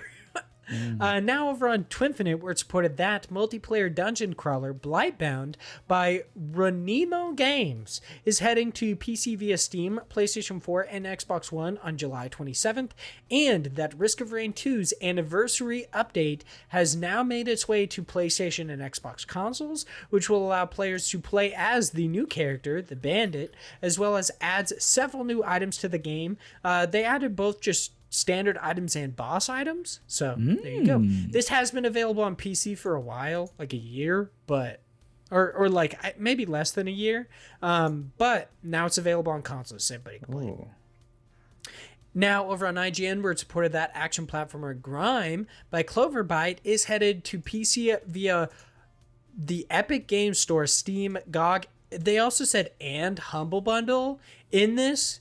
Because of course it's IGN and their parent company owns Humble Bundle, but also Humble Bundle is not necessarily their own platform. They just sell keys for other platforms. So I felt weird that they included that. Maybe I guess they're including it because you can get DRM free codes a lot of the time with Humble Bundle. Oh, yeah, that's actually a good point. I didn't think about that. Okay, all right. And Stadia on August 2nd. So there you go. I should just shut my mouth. And to round out the group over on GameSpot has reported that game company's open world social adventure, Sky Children of Light, is now available on the Nintendo Switch. So, Big Josh Boy, we've been blessed with so many amazing indie game news stories that it is time for us to get back to the creators in our next segment. God bless the crowd. This is where the biggest average Josh Boys hops in to all sorts of crowdfunding sites, finds something awesome for us to talk about, and we do just so. Today, we are headed over to Kickstarter to talk about Tesla Inventorium by Parabot Studio. The developers are currently looking for $6,900. At the time of this recording, they have $4,761 with 65 backers and 24 days left to go. So, Big Josh Boy, what do you think about Tesla Inventorium, an immersive hand-painted adventure game about lost machines that embrace the nature? Yeah, so I think that this game looks pretty interesting, especially if you were the type of person who likes the old, Secret Monkey Island games, the old point and click adventure type style. It very much feels like that same aesthetic. Something about that painted kind of look to a game always makes me think of point and click adventures. But this is more real input based, meaning it's more of like a platformer, so adventure game style, where you're able to control it. It's not like point and click, which I like a lot better. There's something about point and clicks that just immediately turn me off, where I'm just like, I want to be able to control the character. I don't like clicking and having them walk like Goofy and be like, oh, look, a pencil. And he like picks it up and like drops it, or I don't know. There's this aesthetic with those point and click adventures where I'm always like, stop being dumb and goofy, even though you're not. I don't know why. It's just a weird pet peeve with me. But anyway, so I like that because they can also play into it as more of a platformer game, which I think they are a little bit. They say combines platformer and cinematic puzzle solving games, which I think is cool. They were heavily inspired, as they said in the Kickstarter, by Machinarium, Ori and the Blind Forest, and Broken Age, which are all pretty good games. If they're taking things away from that, I think it's probably a good thing. The story I don't care too much about. Like, I think it's interesting that they're creating this like dreamland from Nicholas Tesla's mind, basically, of like some of the older inventions that he had come up with, of this clean energy ideal. Like, I think it's great. I love this quote from Tesla, which I don't know if it's true, but I think it's so funny. Earth is a giant cat, so we should pet it. I'm like, what? Okay. They have that in the Kickstarter, and I was like, why is that here? But I guess to just treat the Earth nicely is their main one of those moments premise. where like, what does that even fucking mean? You're like, okay. I don't know. The problem with this Kickstarter is I haven't seen a lot when it comes to like what I'm really going to be doing. Like, what do these puzzles look like? What does the platforming element look like? There's a lot of the cinematic part that they're showing, and I think that the world does look cutesy. I think the art style to it looks good. But I don't know a whole lot of it. And I also think that this is one of the type of games that for me personally, I'd probably try after I hear really good reviews, but it's not like my specific jam where I'm like, I gotta play this. But I think there will be a lot of people who are kind of into this. And that's kind of why I chose it. I also don't think you're going to be the type of person who cares about this game.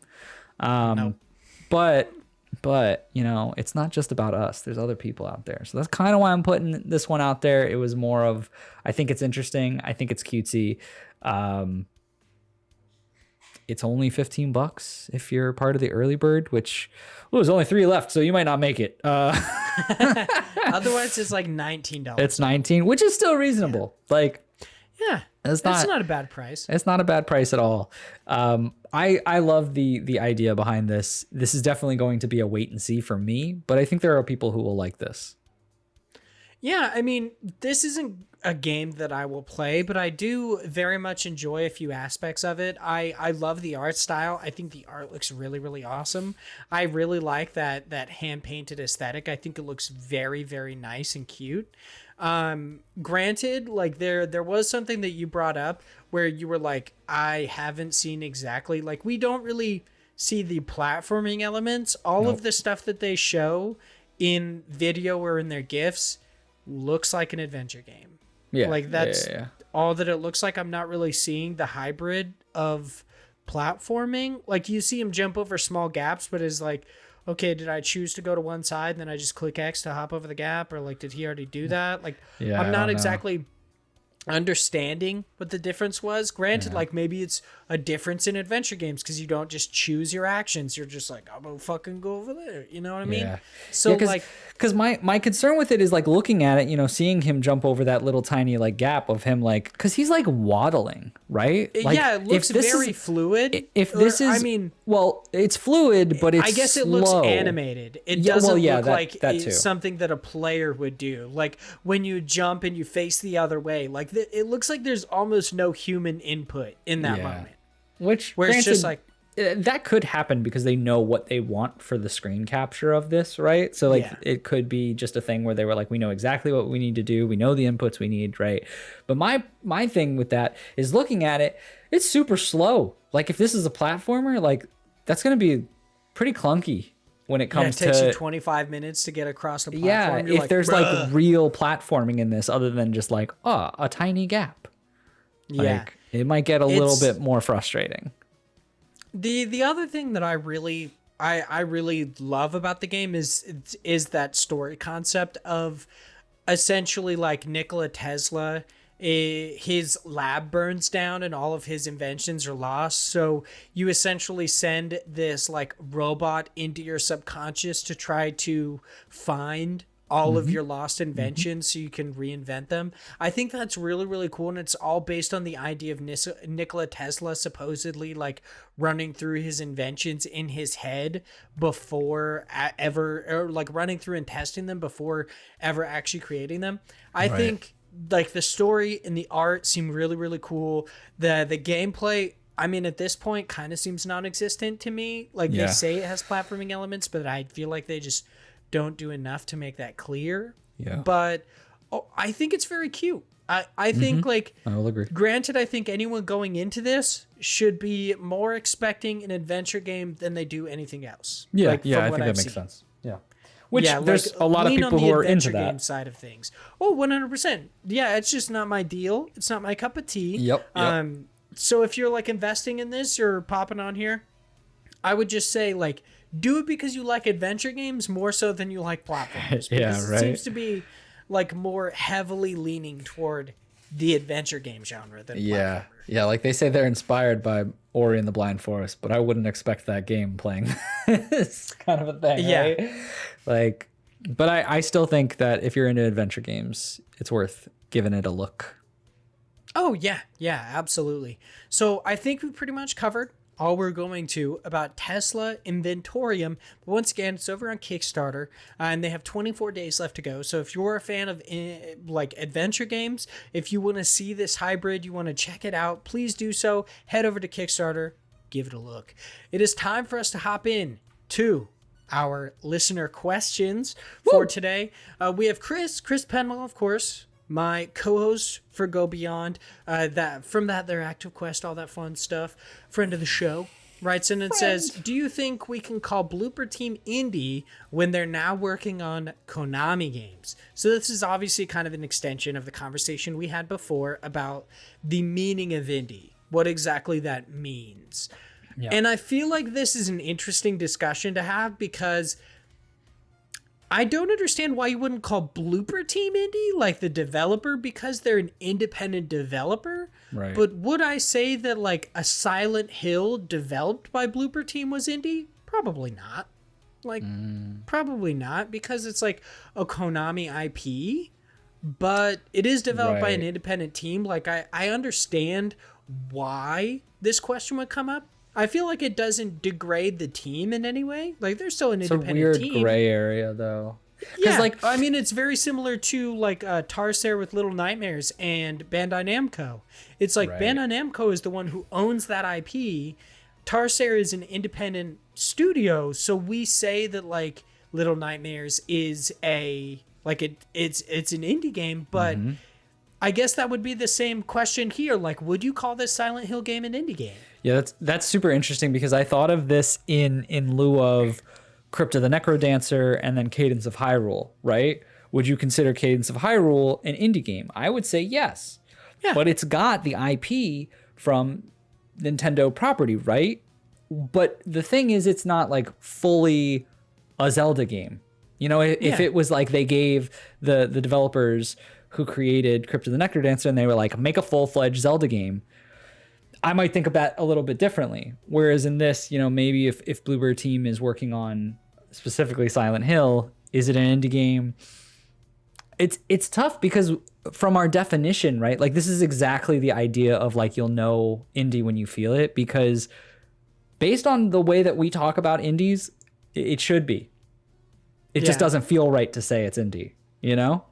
Yeah, it does feel a little bit weird. Would I still call the team indie? 100%. Yeah. Because the team is it's an indie team. Like, if Konami bought their studio, I would say no. I'd say no. Now it's not an independent team, but they're in a contract agreement. They're not being bought by Konami. They're working with Konami. So just like I don't think of Cadence of Hyrule as, you know, that team is still an indie dev team. They worked with Nintendo to create that. That doesn't mean that, like, they get to make every single choice. And, you know, I'm sure there's some elements of, like, teetering on, well, is it still indie then, if you're on more of that definition of the passion and the control that you have side. I still say that it is an independent developer who is working with a team to create something, right? They still had some of that artistic and creative freedoms to do what they wanted with it. But if they create the Silent Hill game that is expected, I don't know. I struggle to say that it would be an indie game, because of the deeply rooted un-indie perspective that IP has had in the past. I guess this would be the easiest way to talk about it, because I guess, like, Tarsier and Little Nightmares is a little bit different, because that was a new IP. Right. So it was like, oh, okay, they started it was an independent that way. Developer. Yeah, they started that way. What about Sonic Mania? That is developed by an indie team, but Sonic is obviously, and it has like a long lineage of games that were developed by Sega. So do you think that, like, Sonic Mania was an indie game would really be like the perfect example on whether you found Blooper Team Silent Hill, because it is a long running IP. It is not developed it's developed by an indie studio, but the, like, lineage of it was not. Right. So Which I guess doesn't really matter if you want to get like really finicky about it, because can you say that the IP is indie? No, but can you say that game is indie? Technically, yes, right? yeah, I mean, also like something that you brought up when it comes to a lot of our definitions of indie, like it's about the feeling of indie. How they talked about in that article, you know indie when you see it. I feel like that is in a sense derogatory because it's like, oh, indie games look the same. For sure. And since like Hellblade was AAA, it wasn't like no, that's like, not what we're talking about. Yeah. But you know an indie game when you feel it because of like a lot of the consensus, at least for our community, when it comes to indie games, is like indie games take risks and they try to like hit you in the heart. Like they try to really tug at your heartstrings. And if this, I guess when this Silent Hill game comes out, it'll be whether you feel it. It's not going to be like about the IP. It's not going to be anything about like Konami owning it or Blooper Team making it. It's going to be how you feel about it. And if you feel there's indie touches, like if Konami lets Blooper Team make the decisions they want to make, I feel like a lot of it just comes from oversight.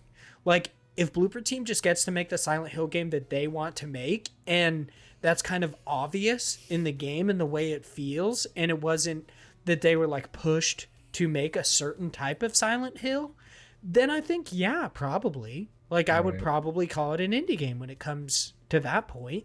But it is kind of a weird gray area. Yeah, it's a tough one. That's a tough one. Yeah, I think, would definitely call the team indie though. That's where I land. Sense. The team is always going to be indie until they're bought out by another company, because that's know, a true nature, like what indie is. It's being independent. But the game is a weird gray area where I keep going back and forth on it being yes and no. I'm not 100% sure. Again, to the Sonic Mania example, a lot of people feel that as an indie game because it was a love letter to early Sonic games. Like they basically were like, this is good Sonic. Like this is what made Sonic great. It's not what Sega has been making in the past few years. Like, not saying that those games were dog water or anything, but like they were making something different, and an independent team was making a love letter to Sonic. Sega was like, hey, why don't you just actually make it instead of making it this fan-made stuff?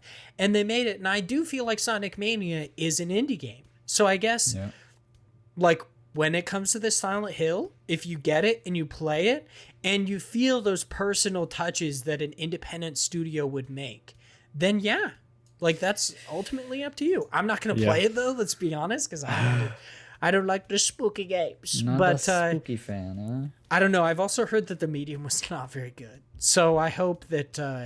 well, I've heard very mixed opinions on it, so... have you? I mean, yeah, I guess it's... Like Morgan loved it. Absolutely really? Okay. adored it.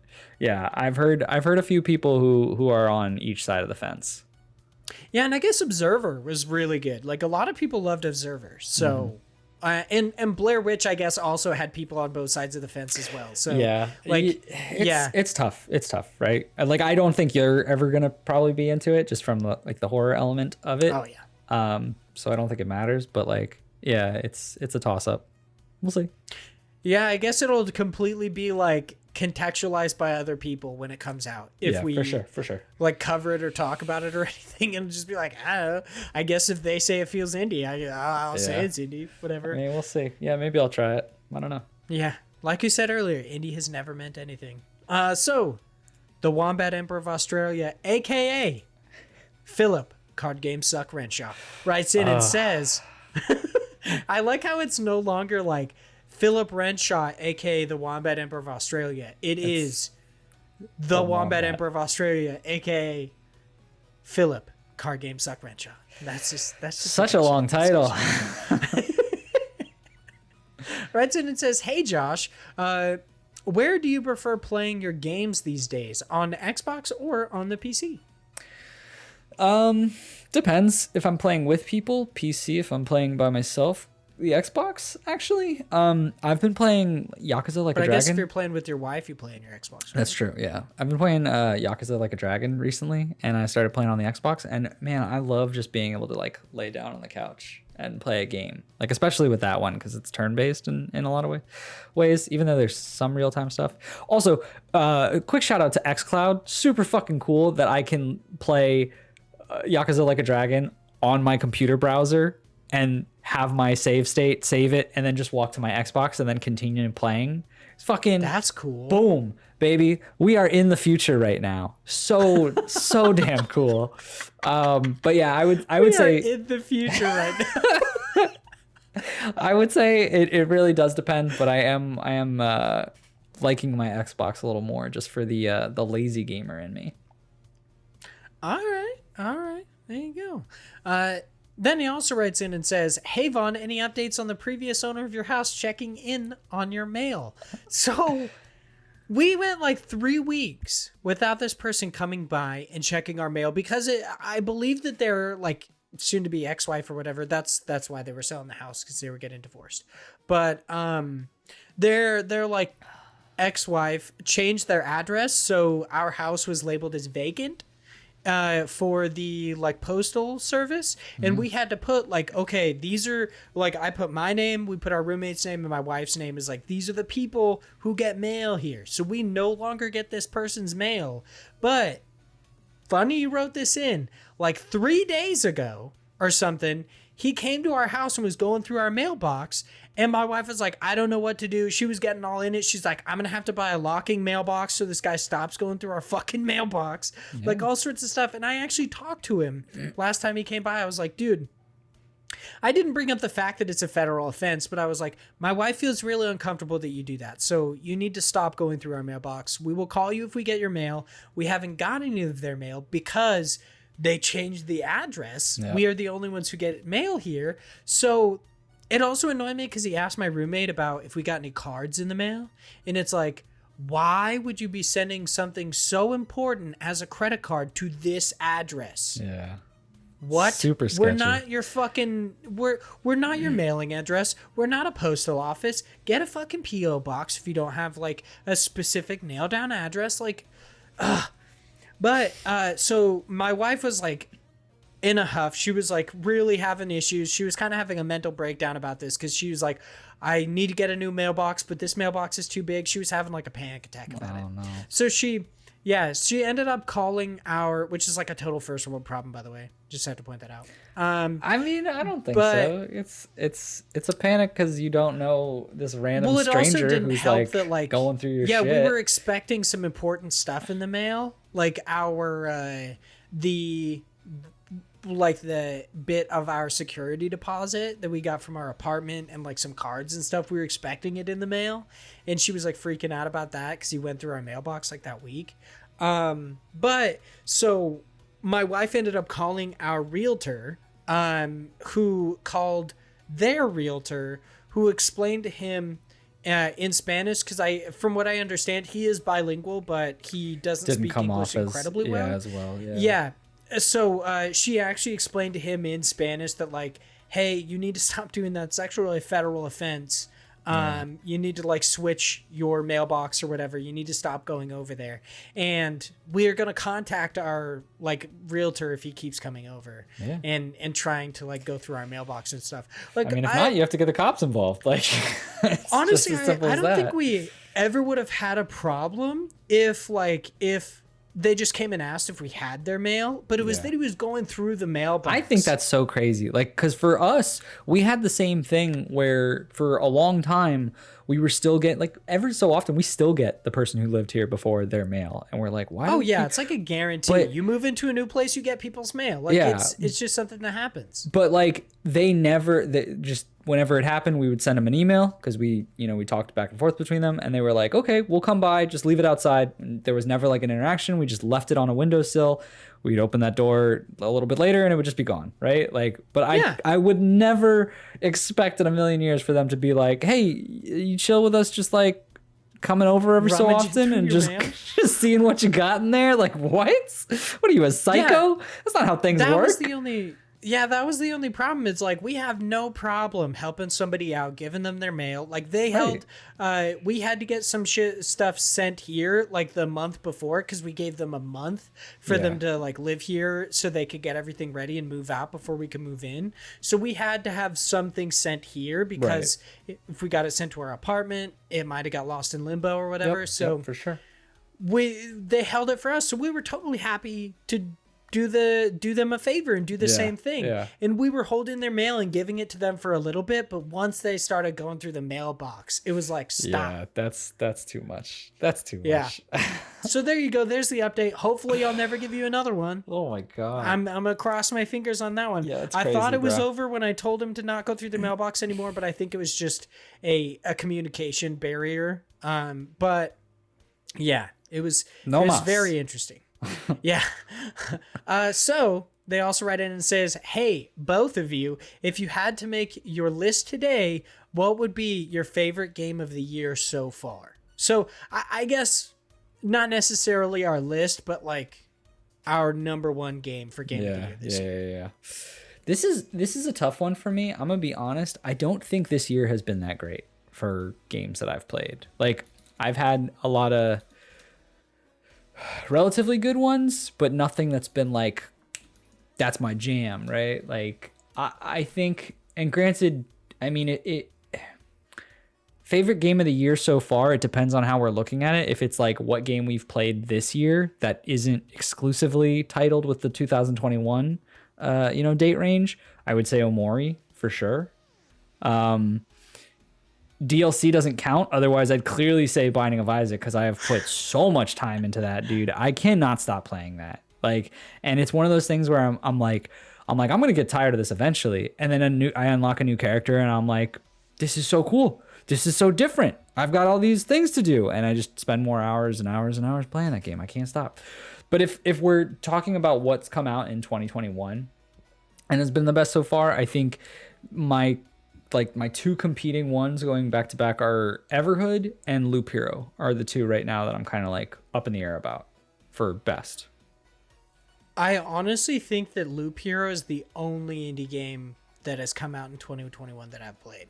I'm going to be honest about it. Like I don't know if I've actually played here's my thing is like how I talked about, and I apologize for like not really being on the ball with like the indie games. Right. I haven't played many that have come out this year. I don't, and granted, all the ones that I'm really excited about have still yet to come out. Yet to come, yeah. Yeah, I'm still super stoked for Garden Story. I'm still super stoked for 12 Minutes, possibly Hollow Knight Silk Song. I'm really excited for like Solar Ash, their Sable, all of these games that I'm super excited for, or like Eastward, Sports Story, all of these games I was really, really excited for coming out in 2021, just haven't. So it would easily 100% be Loop Hero. It has to be Loop Hero because it's the only fucking one I've played. Yeah. It's also a good one too, so. Oh, it is so good too. Yeah, it's so good, dude. Oh, I got to get back into it. Granted, I don't have the same time that I did before because I went back to my old job, but right. Good shit. The struggle. So Obsessed Polygon, aka Dennis, writes in and says, do you guys have any comfort games that you can come back to whenever you feel like playing something that feels familiar and soothing in a way? I've noticed Hades has become a comfort game of mine, which is funny to me because it's mostly fast-paced combat and not necessarily a very soothing experience on paper. Haha. Haha. I like how you still put that in. Yeah. So are there any comfort games that you go back to other than Binding of Isaac or any other card game? That's it, man. That's literally what I was going to say is I completely agree with the idea of just because it's not a easy game doesn't mean it's your relaxed game. Binding of Isaac is my game where when I don't know what to do, when I feel kind of like it's like an anxiety type game. It's like when I get nervous about certain things or I just don't feel like doing anything, it's my game where I'm like, all right, this is my flow state game, right? Where I can just turn everything off and just focus on this. And it's because it's just, I have a lot of love for that game. I know so much about it already. It feels like when people say, oh, you should rewatch shows if you want to like go to sleep, or you want to just kind of relax, because your brain knows what's coming. It anticipates what's already going to happen, so you're not on edge, or you're not trying to like constantly be alert. Whereas at the same time, there's a little bit more of that, like less of that with Isaac, but it's still to the same where like I know what I need to do. I know a lot of the tricks. I know a lot of like the ins and outs to it. So playing it is very much, I just get into a flow state of just focusing on it and just enjoying it. It's definitely my comfort food. Yeah, for me, I don't necessarily have many games that I would call like comfort games for the most part. Or at least I didn't think I did. I was like, okay, I mean, like I've gone back and played like Hyper Light Drifter like a couple times. But I wouldn't necessarily call it a comfort game. It was just something I was feeling at the time. But I realized eventually that really the games that I come back to whenever like I feel kind of down, or I don't know, I'm like, I need to get hyped about something. I go back and play the Mass Effect trilogy. Like those are really like, I would say what would be my comfort games. I love those games. I've always loved that story. I really, really enjoy it. And like you said, I already know what's going to happen. I never choose a different option. I always play Paragon. Like I just do. Granted, I think the first time I ever played through Mass Effect 3, I killed Udina because I thought that they were going to shoot one of the people that I liked. So I just killed him. I was like, bah. And then everybody's like, whoa, dude. And I was like, he literally had a gun. Why are you acting like I'm a dick in this scenario? Like, I don't understand. He just helped, it was weird. But, yeah, ultimately I would have to say like the Mass Effect trilogy really would be like comfort games, as well as like Dragon Age is really a comfort game for me. I've always loved the series, and I like hop into it every now and then to just kind of feel it. I love that world. So yeah, those would have to be mine. I wish I had easier games to get into as comfort games. Like a Binding of Isaac, where it's just I hop in for a run or two. Yeah, it's really nice. It's honestly why I like roguelites so much, because I feel like in a lot of ways they are very simple games when it comes to like the complexity of just being like, I could just play a run and then be done with it. And like it's great, right? But I don't know. It's not for everybody. I mean, in a sense, like West of Dead has actually kind of been a comfort game for me, where it was just like, I need something that I already know how to play and like I have fun with and everything. Like it's not necessarily like I needed a pick me up or anything. But yeah, I was just like, man, I'm playing West of Dead. I like West of Dead. It's fun. I like the peeps. I like the westerns. So why not? Yeah, there you like go. the dead. Hopefully that. Yeah, big fan of corpses. So thank you for writing in, Dennis. Lastly, Zach writes in and says, if you had a business card, what would it look like and what would it say? So Big Josh Boy, business card, what would it look like and what would it say? Josh Knightish, podcast host extraordinaire, Dumb Boys, I love that. Good games. That's great. Dumb Boys, Good Games. Put a lot of thought into it. Not really. I would, honestly, I really wish that I could give people like, I don't know. This is obviously like, it's a problematic one, but I just feel like it would be so funny to have penis like fucking business cards. Would it be like the letters, like Indie Pod written out, but just all penises? Oh my god, no, dude, like butts, like fat booties, you know what I mean? Like, I feel like that would just check out for Indie Pod, because we both got the donks, dude. We got that peach. So we're like thick boys. So I feel like that would be a perfect business card for us. Ah, man. Maybe one day. Maybe one day. Yeah. Just like, instead of like doing like Indie Pod or anything, just be like Thick Cheeks Incorporated. And they're like, what is it? Okay, so we would rename it from Dumb Boys to Thick Boys Good Games. We got a new tagline. It's no longer Indie Pod and Indie Games podcast. It's Indie Pod, Thick Boys Good Games. So I hope that answers your question, Zach. We obviously put a massive amount of thought into it, and I totally didn't forget to think about it until we had just started recording. So that's fun. That is the end of this episode. Thanks everyone so much for listening. If you would like, or I guess watching as well, thank you. Thank you. Yeah. There's a couple people who've been doing that. We've had a person who's consistently popped into the YouTube comments and talked about it. I think that's awesome. It's a fun way to have a conversation. Yeah. So please do so. But that is the end of this episode. Thanks everyone so much for consuming this content in any way you personally choose to. If you would like to chat with us outside of the show, you can hit us up at IndiePod over on Twitter, where we talk about indie games. We tweet about indies news. I try to make sure I retweet like a lot of the indie stuff, any indie game news, or just upcoming indies that I think look really cool.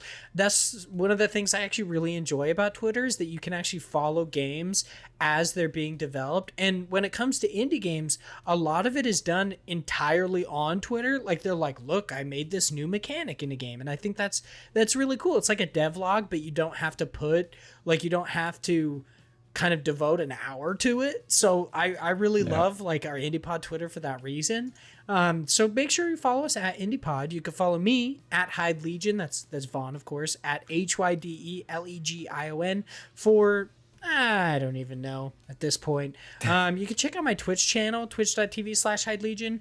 I think I'm gonna take this summer off for Twitch streaming, and mostly because like I don't know exactly how my school and work schedule are gonna go together when I start that in the fall. Yeah. So I don't want to like start Twitch streaming on like a certain day and be like, actually I can't do that day and have to switch it again. I would like to be just a little bit more consistent.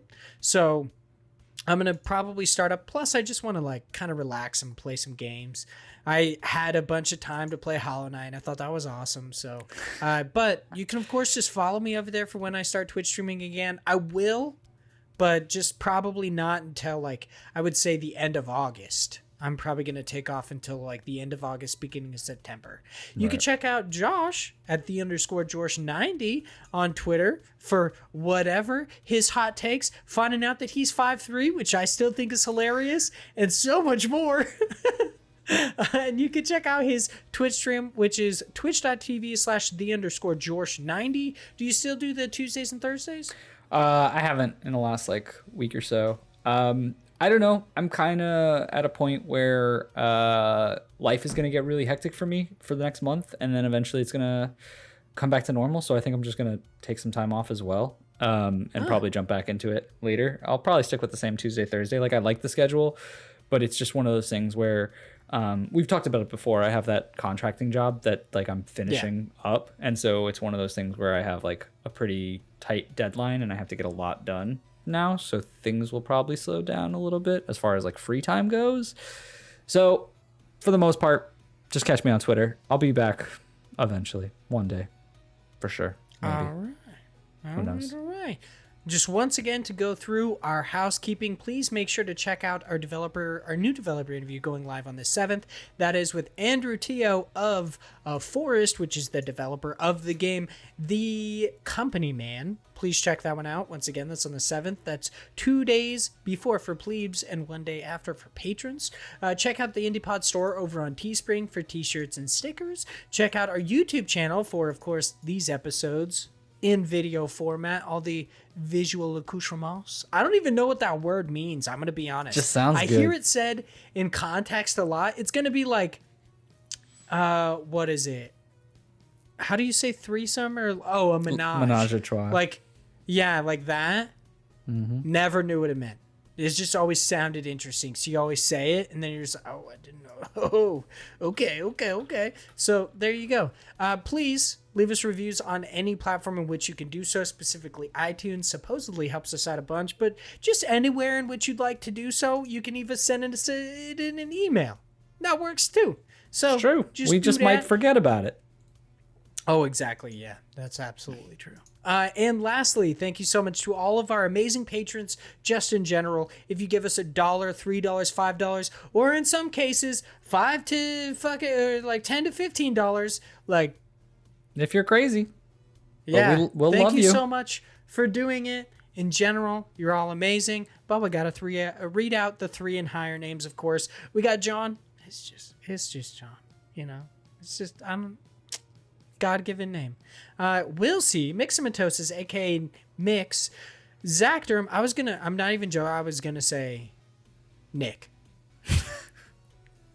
Just Nick. Zach Durham, Chase Hopkins, Philip, Card Game Suck Renshaw, aka the Wombat Emperor of Australia, Chris Penwell, always drinking tea, Josh Nichols, aka Active Josh, and Sam Fillion from Canada. Thank you all so much. You're all so amazing, and we will talk to you all next week. Bye.